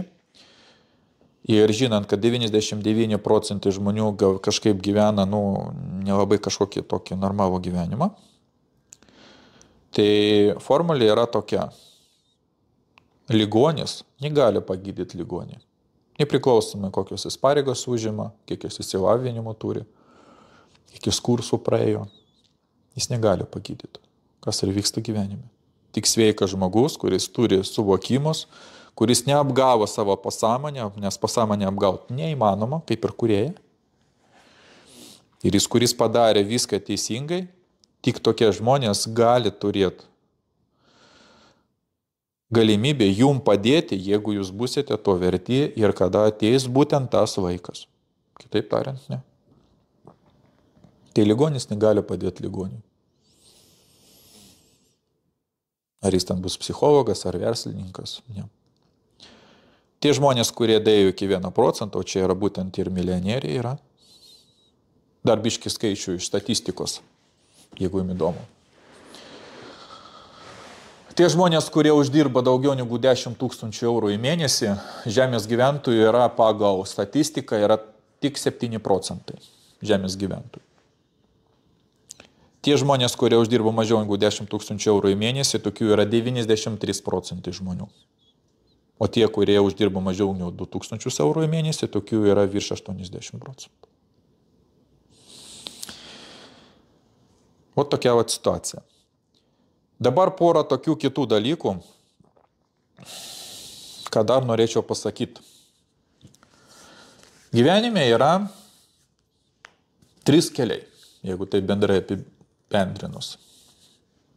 3. Pirmas kelias yra širdies kelias. Čia yra šventi žmonės, kurie jaučia, klauso, supranta savo jausmus. Ir būtent daro tą, ką tie jausmai sako tam žmogui. Tokių žmonių yra labai mažai, čia yra šventi žmonės, kitaip aš nežinau kaip pasakyti, bet iki tokio lygio pasiekti yra labai nelengva. Tokių yra. Antras lygis žmonių yra, galima sakyti, toks techninis mąstymas, paeilinis mąstymas, tikslų sprendimas, toks maždaug planuojamas ir taip toliau. Ir žmogus gali nejus savo jausmų, arba jis gali klysti, arba neteisingai savo jausmų suprasti. O būna ir taip, kad ir kas dažniausiai ir būna, kad tie jausmai yra tiek daug ir visko su tais jausmais. Ir yra tiek daug, kad žmogus jau nežino, kokius jausmus ten reikia klausyti. Bet tada žmogus gali naudoti galvą. Siekti tikslus, daryti klaidas, bet po tam tikro laiko daryti reziumą. Ten po mėnesio, po metų ar dar kažkokio ten laiko. Jis nubrėžia savo tikslus ir žiūri. Ok. Praeitą metus aš buvau pastačius tokius tikslus, pasakiau šitą. Dar kitais metais pastačiau šitą. Ten buvo klaida, ten van šitą. Aha. Padariau išvadas ir dabar reikia taip ir taip dabar daryti. Griežtai ir aiškiai. Patinka, nepatinka. Žmogus eina link savo tikslų. Ir tokiu būdu, tokie žmonės po tam tikro laiko, jeigu jie neapgaudinės save ir kitų, ypatingai save, jie galės daryti iki tam tikro lygio, kada žmogus gali pajus savo jausmus, su jais susitapatinti ir perėti pirmą lygį. Bet antras kelias taip pat yra pateisintas ir tokių žmonių taip pat yra nemažai. Blogiausias su 3 kategorijos žmonių, kurių formulė yra tokia, kad kaip aš noriu, taip ir gyvenu. Ten yra labai pavojinga ir antiek pavojinga, kad tokie žmonės skaito, kad yra laisva valia. Ką jie nori, tą ir daro. Į ko žemesnis lygis, to ten baisiau pa žmogų. Ir jeigu pasakyti iš kitos pusės, kad kuo yra pa žmogų sąmoningas lygis, to jis daugiau supranta, kad laisvos valios nėra. Jūs galėsite paeksperimentuoti, pagalvoti.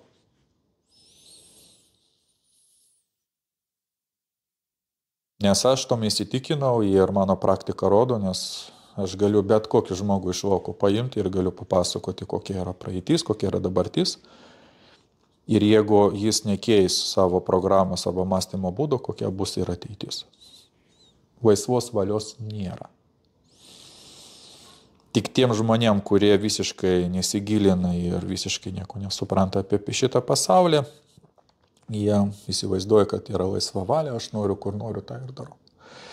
Jeigu jūs taip galvojate, arba iš tų žmonių, kurie žiūrės šitą video, jūs taip galvojate, aš jums duosiu vieną paprastą klausimą, jeigu jūs biškį ten mąstot, jūs suprasite, apie ką aš kalbu. Jeigu jūs galvojate, kad yra laisva valia, okei. Ar tu gali tapti milijonierium? Padaryk. Arba gali dabar nupirkti bilietą ir rytoj įskristi į Ameriką, tarkim į Los Andželą. Ar galėsi? Aš manau, ne. Ir po to jūs suprasite, ant kiek ten jums galvoje ten taip prikibinta, susukta, kiek ten yra vėmalo, pasiteisinimų. Ai, man nereikia to milijono, man irgi ir taip, arba ką man ten važiuoti ir taip toliau. Jūs pabandykite, tikrai panorėkite ir pamatysite, koks bus rezultatas. Ir pažiūrėsite, kiek jūs ten turite tos laisvos valios. Aha. Aš taip pat taip galvojau. Kada aš labai panorėjau padaryti tam tikrus dalykus, dėja man per metus net nepavykdavo tai padaryti.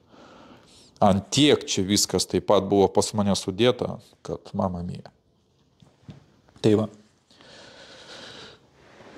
Ir iš to, ką aš pasakojau, toks pratęsimas arba toks conclusionas arba apibendrinimas, kad gyvenime yra tik dvi būsenos. Dvi, ne trys, dvi. Pirma būsena – man gerai, o kita būsena – man blogai. Man blogai tai gali būti taip, kad aš gyvenu neapykantoj, nuoskaudose, ten kažką ten aš ten aiškinu, ten kažkaip ten man ar kažkas tai, čia yra negatyvios emocijos. Ir jeigu jūsų gyvenimas neveikia, būtent tokioj kategorijų sustrigot ir ten gyvenat. Ir tokių žmonių yra 99%, kurie gyveno nesėkmiai. Pastovi kažkas su jais įvyksta, jūs kažką kaltinat, žodžiu, vyksta ne taip, kaip jums galbūt reikia. Tik 1% gyventojų gyvena gerai. Ir tokie žmonės, ir su tokiais aš bendravau, ir tokių yra, jiems net nėra laiko pykti ant kitų žmonių. Jiems tiesiog nėra net ant to laiko. Jiems, kai kuriem, net nėra laiko išgerti. Tiesiog nėra laiko išgerti, parūkyti, ką dauguma iš jūsų daro, sau leidžia. Padaryti tą, padaryti šitą, po to praėjo 20 metų, po to žmonės, jeigu, ką aš ten padariau? Tie žmonės, kurie gyvena savo pašaukime ir viskas, pas kurios viskas sudėta, ir kurie gyvena pozityvios emocijos, jie neturi kada pykti ant kitų žmonių. Pas juos yra gyvenimas ant tiek verda, kad tiek daug projektų, kad jie tik galvoja, kaip man suspėti bent jau tą padaryti. Jie privalo, žinant, kad jie turi 24 valandas į dieną, jie turi projektų virš kokių 100, jie gali išrinkti tik 2. Visą kitą jie išmeta ir išrinka tai, kas yra perspektyvų ir eina. Jiem nėra laiko kitiem dalykam. Ir būtent tokie žmonės perka jūsų laiką, ten už 1000 ar aš kiek, kad jūs galėtumėte statyti jo svajonę. Dirbdamas, tarkim, tokių specialybė kaip tarnaitė, vizualų kūrimas, vairuotojas, pramoniai darbuotojas ir taip toliau. Ir jūs gyvenote būtent to žmogaus egregore. Ne savo. Jūs ne savo gyvenimą kūrėte, jūs jo kūrėt. Nes jis verti gyvenimą turi daug aukštesnį negu jūs patys. Jis savo gyvenimą vertina žymiai daugiau. Ir jis perka jūsų laiką, jūsų gyvenimą. Nes viską pasaulyje galima nupirkti. Ir sveikatą, ir santykius. Vienintelis dalykas, ką jūs nenupirksite – laiką. Jūs jo nesugrąžinsit atgal. Pagalvokit, čia yra labai stipri mintis. Aš iki jos ėjau labai daug metų. Mažiausiai 20. Ko aš supratau, kas čia per dalyką aš pasakiau. Tai va. Toliau, ką reikėtų man pasakyti apie kainą. Oi, kokių tokių žmonių yra labai daug. O kokią kainą? Žmogus ne labą dieną, kai kurie neatsako. O kokią kainą? Kiek kainuoja tavo paslaugos? Ir jeigu žmogus tai pastovi kokią kainą, nu kokią ten kainą, tai iškart galiu pasakyti, kad jum dar nelaikas bendrauti su manim arba su tokiu lygiu žmonėm kaip aš. Dar nelaikas. Jum dar nereikia žinot kainos. Kad apie kainą sakyti, reikia pradėti nuo paprastų elementaresnių dalykų. Jūs turite savo gyvenime kažką tai padaryti, paeksperimentuoti, nueiti pas psichologus galbūt, užbaigti 1-2 aukštą išsilavinimą, pagyventi, paeksperimentuoti, pabandyti 3 specialybės arba dar kažkas tai, kad jūs kažką galėtumėt pajusti, nugyventi, kažkokį patirtį, kad jūs galėtumėt turėti, kad būtų pagrindas, apie ką kalbėti su jumis. Tada jau galima kalbėti apie kažkokią kainą. Bet jeigu jūs su savo gyvenimu nieko nepadarėte ir dar sakote, kad aš noriu ten, tą man čia, tai padaryk, niekas jums nieko nedarys. Bent jau nueik, nežinau, pas psichologą sumokėk jam porą kartų po 50 eurų. Bent jau tą padaryk, jau galima būtų apie kažką galbūt ir kalbėti.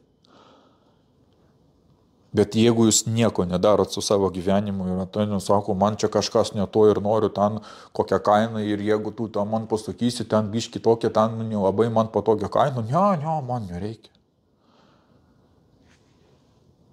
Kad jūs mane suprastumėte, dabar kaip prisimenu vieną istoriją arba vieną skambutį su žmogum, su moterim. Mes susiskambinom. Ir aš paklausiau, kokia problema, kas vyksta, kas jums neramina. Ir ji pasakė, kad ji nuo to skambučio laiko, kada mes bendravome, palaidojo savo brolį, kaip 3 metai atgal. Ir ji turėjo įsitikinimą, kad ji galėjo jį išgelbėti, bet jie neišgelbėjo jo. Ir per tą laiką ta sunki situacija tik progresavo. Ir ji turėjo didžiausią kaltę. Aš sakau, supratau aš jūs. Ir aš paklausiau, ką tu spėjai padaryti. Arba jūs, ką spėjot padaryti. Aš taip užsirėčiau, kaip babūtė, taip, taip. Nuėjo į bažnytėlę. Paėmė žvakę, taip čik, padėjo. Ir man pasakė, kad, aš manau, tau užteks. Sakau. O kada tu pastatysi 1000 bent jau žvakelių, paskambink, tada galbūt mes jau turėsim apie ką pakalbėti ir bent jau galėsim pratęsti pokalbį. Nes jūs turite iš tikrųjų padaryti pastangų. Jūs nemokamai nieko negausit. Nemokamai jūs gausite kažką to, ko tikrai jums nereikia. Kaip ten sako, nemokamai yra tik sūris tam tikrai vietoj. Jūs išmokit vertinti savo laiką, vertinti savo gyvenimą. Jūs pabandykit savo gyvenime kažką tai padaryti. Dar kartą sakau, pavaikščiokit į seminarus, pavaikščiokit pas psichologus, į kursus kažkokius. Ten po 30 eurų, po 50 eurų, po 100, bent jau pabandykite kažką tai padaryti savo gyvenime. Tada galėsim kalbėti apie kainą, kokia mano kaina yra. Ir ką aš praėjau, ir ką aš patyriau, ir ką aš parduodu. Ir ką aš darau, ką daugelis žmonių rinkoje, to net arti negali daryti ir net nesuvokia, kaip tas daroma. Nes iki tokio suvokimo reikia iš tikrųjų padirbėti. Ir nemažai patirti, ir išgyventi. Ir ne tik kelis 10 000 sumokėti tam tikriam žmonėm, bet ir praeiti tam tikrus situacijas. Bet kada žmogus praėjo ir praeina, tarkim, kaip dauguma žmonių ateina sudaužytų gyvenimų ir atėjo dar blogesni, negu buvo toj būsenai, kada pradėjo vaikščioti pas psichologus, hipnoterapeutus arba daktarus. Ir sakė, kad aš suleidau, aš jau nežinau kiek 1000 eurų arba kai kurie net ir 100 ir 200 000 eurų. Ir kada jie jau turi ant tokį didelį patirtį ir supranta, kad kaip psichologai dirba, kaip dar ten specialistai dirba, šitas, aš sakau, tą darė, jo darė, o tau tą siūlė, taip siūlė, iš kur tu žinai, nes aš pats tą praėjau, aš puikiai žinau, kaip dirba rinka, aš puikiai žinau, kaip dirba žmonės. Ir po to žmogus supranta, šitas žmogus jau kažką supranta, okei. Jeigu aš šitą klausimą užduosiu specifinį, jis taip pat sakė, aš taip pat buvau tą pajutus, o tada jau galima kalbėti apie kainą, sakyt pasiūlymą, sukurt žmogui pasiūlymą, nuo kurio jis labai, jeigu jis biški ten turi suvokimo, jis neatsisakys. O tada galima kalbėti apie kainą. Tikiuosi, jūs biški suprantat, apie ką aš kalbu. Ir tikiuosi, mes pasiaiškinom dėl kainos, kas čia per yra. Ir su kaina mes įsiaiškinom. Jeigu jūs nieko nepadarėt savo gyvenime, tai jums dar per anksti. Pabandykit kažką padaryti patys, savarankiškai. Praeikit tam tikrą kelią. Tada ir bus pokalbis. Tai va, jeigu mes su pinigais ir su kaina įsiaiškinom, pakalbėsim apie tokį dar kitą įdomų dalyką, kad net graudų pasidaro ir baisu. Bent jau man tai buvo. Jūs tikriausiai žinote arba numanote, kad yra tam tikri žmonės arba egregorai arba klasteriai tam tikrų žmonių arba bendruomenė, kurie gyvenime kažką pamatė tiesą. Per tam tikrus niuansus, ten yra principai, nenoriu sakyti, tai per video. Jie pamatė, kaip dirba gyvenimas, ką gali žmogus, su kuo jis ateina, kas vyksta, kas vyks, kas vyko, bei visokių iškreipimų, fantazijų, iliuzijų. Ir kada jie pamatė, kaip čia viskas taip įdomu ir stipru, ir kai kurie bendruomenės arba kai kurie žmonės suprato, kad aš tą pamačiau, ne, kitiem aš nerodysiu tai. Aš tą supratau, aš kitus padarysiu apgaulę, apgausiu kitus žmonės, padarysiu iliuziją, nuvesiu juos kitais kampais, kitais keliais ir jie niekada nedaeis iki kūrėjo. Niekada. Aš jam padarysiu kelią tiesiai iki velnio. Kas ir vyksta pasaulyje. Ką aš pats pragyvenau 20 metų ir niekaip negalėjau suprasti, kodėl taip yra, kur nepasižiūrėsi, religija ir dialogija, kursai, dar kažkas tai. Visur tau sako, tu man skolingas, tu esi mano vergas. Tu man turi tarnauti. Sakau, kodėl? Kodėl aš negaliu būti laisvas, kodėl aš negaliu daryti tai, ką aš atėjau ir galiu daryti nuo to, kas man priklauso nuo gimimo. Vot todėl. Todėl, kad aš taip noriu. Todėl, kad aš žinau kažką tai. O tu nežinai. Ir dar po to uždeda tokią padjopkę, kad turėsi pinigų užeik dar.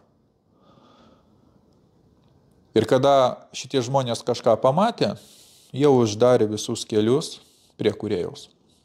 Taip yra. Ir jie mums duoda nesąmonės. Iliuziją.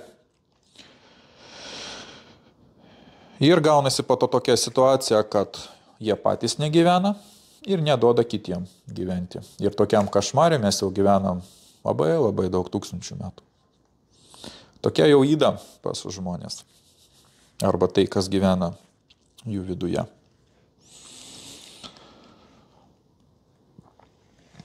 Po to jie ten sukūrė visokius niuansus, kad milijonieriai yra blogi, kad jie ten geria vaikų kraują, arba dar kažkokią nesąmonę, kad tu turi nuo milijonierių kuo toliau. Ten yra labai blogi žmonės, tu neturi jokių būdų klausyti, tu turi būti bomžas ir ten vergas arba žemiau dugno, tik ten ir viskas. Po to jie organizuoja ir rašo visokius testamentus, manifestus, kaip buvo anksčiau, tarkim, manifestas Tarybų sąjungos, manifestas Lietuvos, manifestas Amerikos arba dar kažkokios valstybės, arba tam tikros organizacijos, arba tam tikri žmonės parašo, ką turi žmonės daryti, toks ir toks manifestas, ir ten taip sėdi. Kai kur net yra viešai paskelbtų, jūs galėsite pasižiūrėti, kokie yra manifestai. Tarkim, galėsite bankų sutartį pasiskaityti. Kas ten yra bent jau tą. Nekalbant apie teisinės visokios ten institucijos, kas ten yra parašyti. Ten, netiesiogiai, bet parašyta, kad tarkim, šitie žmonės gali, ką jie gali? Šiaip jie gali numirti. Šitie tarnaus ir jų vaikai, ir anūkai ir taip toliau, tik mums, šitie gali sudvokti, o su šitais mes nieko negalim padaryti, tai, gerai tada, balandė matė ten, jie biški tokie protingesni, nežiūri visokios televizijų, visokių nesąmonių. Gerai ten, biški tada kitaip mes apribuosim, gerai, balandė matė, gerai, nuvažiuosi atostogas, 2-3 kartus į metus. Ir taip toliau priklausomai nuo sąmoningumo. Jie patys viską daro. Kuria žinias, kuria visokios situacijas, specialiai rodo apie reptiloidus, apie visokius ten sventimkūnius, kitos civilizacijos, kas valdo pasaulyje, kas ten turi padaryti. Švabas parašė tą, trečią, kad taip viskas įvyks ir taip toliau. Čiagi specialiai jums sukurta, kad jūs galėtumėte didžiuotis ir sakyti, aš žinau tiesą gyvenimo. Aš žinau, kad yra ateiviai, jie ateina ir valdo mūsų gyvenimo. Specialiai jums taip ir padaryta, kad jūs vertintumėte ir nežinotumėte tai, ką jums tikriausiai reikėtų žinoti. Čia ir yra hipnozė aukščiausio lygio. Tos bendruomenės puikiai žino, kas tai yra. O daugelis žmonių tai nežino. O tai spręskit, rašykit komentarus, koks čia esu čia neįsigūdęs, neįsimokslinės, čia aš nieko nesuprantu, čia aš esu šarlatanas arba dar kažkas. Tai rašykit, jeigu jūs nesutinkat. Jūsų teisė, jūs turit savo nuomonę. Bet dar kartą sakau, jeigu jums kažkas netinka, išjunkit video ir išeikit ir nežiūrėkit, užsiimkit kažko naudingo. Bet tie žmonės, kurie žiūri šitą video ir tie, kurie biški galbūt ten kažką tai ten sukasi, ten kažką galvoj, sveikinu jūs, jau kažką sužinojate ir galbūt jūs turėsit šansą pakeisti savo gyvenimą.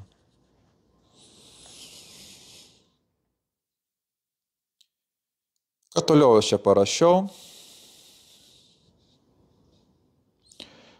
Kaip aš ir sakiau, jeigu jūs pažiūrėsite žinias bent jau mėnesį, viskas jūs būsite pilnai nunulintas ir būsite be galvos, tiesioginiu to žodžio prasme. Ten bus jums prikrauta mirties elementai, nuo kurių jūs norėsite mirti. Jums kitaip neišės. Jūs tiesiog norėsite numirti. Tik daugelis žmonių to nesuvokia.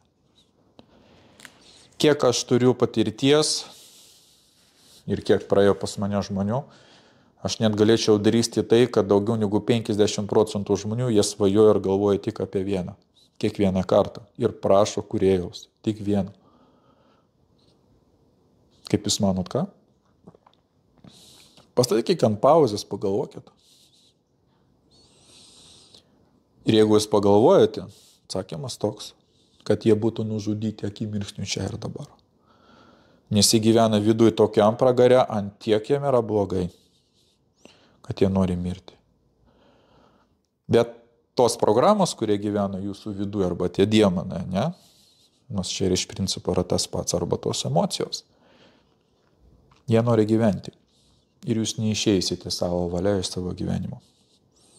Dėl to ir vyksta toks fenomenas, kad čia žmonės gyvena tokioj tragedijoje, tokiam košmare, kad mama mia. Pagalvokite apie tai, galbūt kažką ir pajusite. Tai pažiūrėsite žinias bent jau mėnesį, viskas. Jums šakės. Net mano kolegos darė tam tikrą eksperimentą, aukšto lygio kolegos, specialiai žiūrėjo žinios. Jie buvo davaryti iki tokio dugno, kad jie tikrai norėjo numirti. Ir jeigu ne hipnoterapija, po to reikėjo atsistatinėti. Čia buvo eksperimentas. Galit tikėti, galit ne. Buvo eksperimentas, tai buvo viskas sutarta, tai po to mes tą kolegą ištraukėm, pastatėm ant kojos ir po to jis viską normaliai, adekvačiai viską taip darė. Jeigu jūs domėjotės, kai kurie šeimos, normalios šeimos, sąmoningos šeimos, vaikam net neleidžia televizorių žiūrėti. Tiesiog neleidžia. Ir telefono neduoda naudotis. tik tam tikrom sąlygom, tik tam tikros programos arba, žodžiu, tam tikrų rūšių laidos ir panašiai ten duoda. Net neduoda naudotis. Galvoju, šiaip savo. O čia yra hipnozė, totali hipnozė. O jūs ten ar žmonės sako, aš bijau hipnozės. Tai jau viskas, jau su tavim padaryti blogiausia. Jau blogiau jau padaryti neįmanoma. Tik geriau galima padaryti, jeigu jūs susidursite su tam tikrais meistrais aukšto lygio, kurių yra labai mažai. Lietuvoje tokių galbūt vienas, tie, kurie lietuviškai kalba, 1, 2, 3, 4 žmonės. Deja, tokia statistika. Norit tikėkit, norit galit ir netikėti. Aš jau praėjau, aš jau savo viską įrodžiau, dabar atėjo jūsų laikas suvokti ir sudėti savo gyvenimą, galbūt geriau, jeigu jūs tikrai to norite ir esat nusipelnę. Ir po viso to, ką jūs jau išgirdote, aš jums siūlyčiau padaryti tokią taip pat, tokią konkliužiną arba tokį apibendrinimą. Užduokit savo klausimą, ką jūs žinote apie save, apie gyvenimą. Užduokit, kokį gyvenimą jūs gyvenate. Ar gyvenimas tai yra apskritai?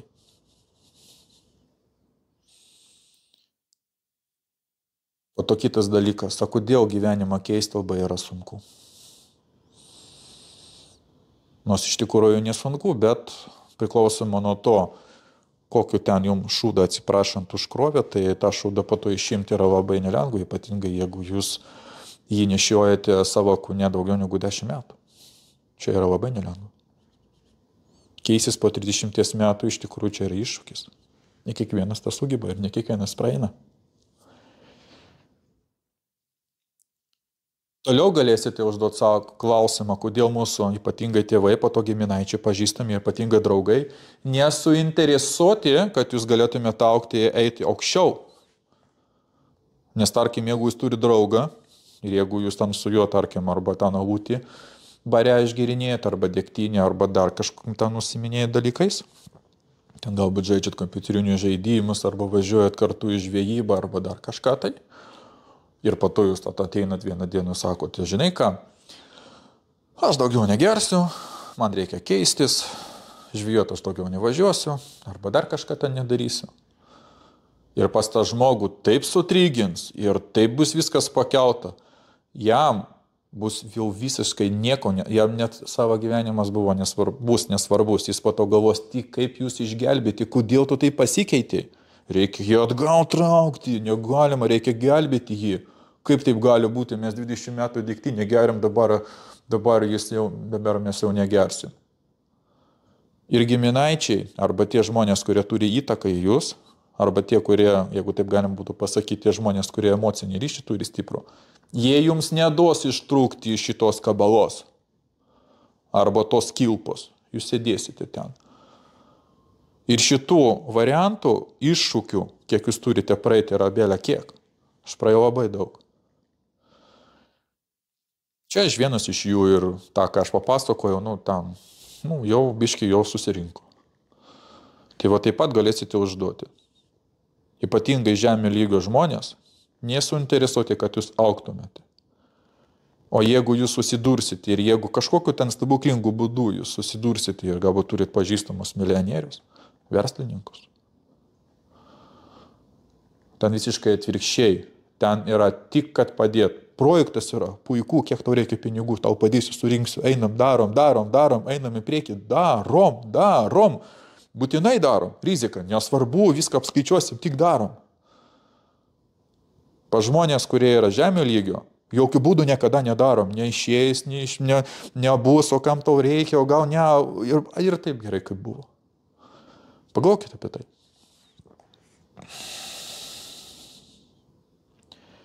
Apskritai, viešumoj aš daug dalykų negaliu sakyti, daug. Čia tiesiog bendra informacija, kad galėtumėt susipažinti su manim, kad jūs galėtumėt daugiau ar mažiau su manim prie manęs priprasti, paklausyti, nuo jų idėjų galbūt pasisemti. Nes tą, ką aš jums dabar susakiau ir parodžiau, čia kaip gerai 20 metų mano patirtis. kiek aš prisižiūrėjau, pamačiau ir praėjau. Biškį su jumis pasidalinau. Kitose vietose tom, nelabai nori dalintis ir iš tikrųjų ir nelabai ir žino, kad tom galima būtų dalintis. Ir jeigu jūs turėsite kažkokius klausimus, ar jeigu jūs sudomino, arba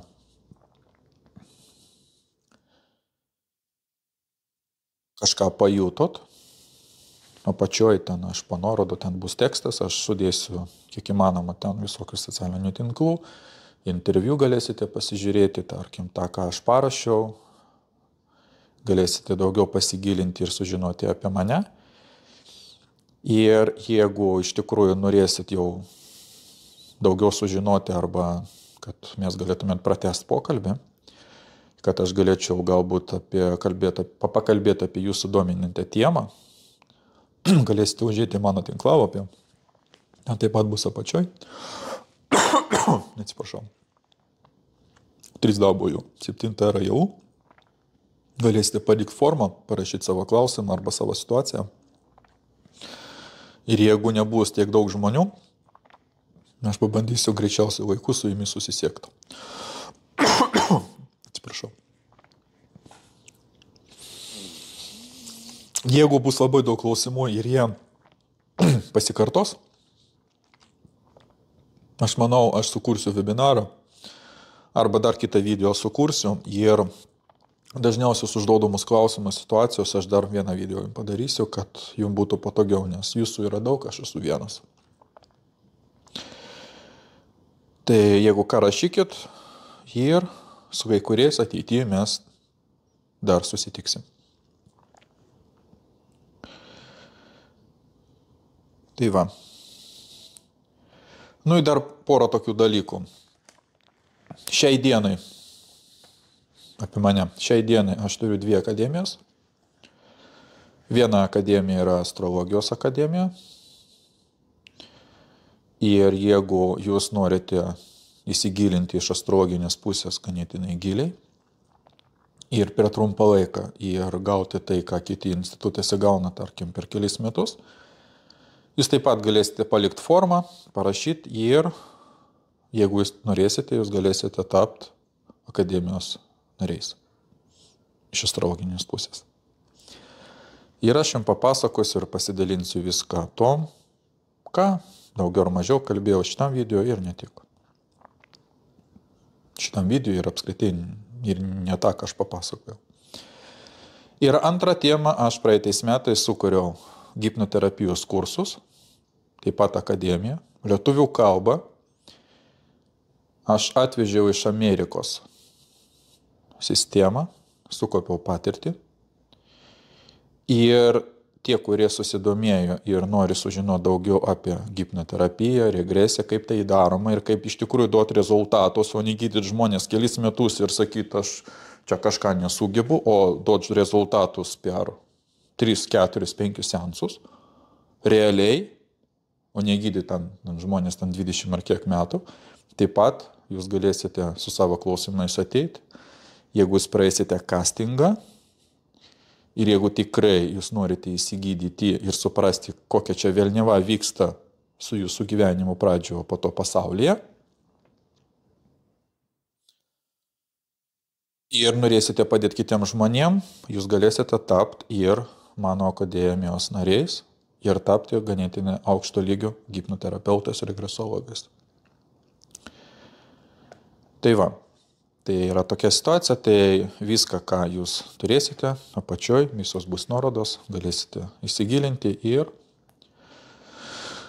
sužinoti informacijos ir parašyti savo klausimą ir jeigu išeis, priklausomai nuo žmonių srauto, mes galėsim susitikti ateity, pakalbėti apie jūsų situaciją ir jūs turėsit ir galėsit turėti šansą pradėti naują gyvenimą, kaip aš kažkada tai. Tai va.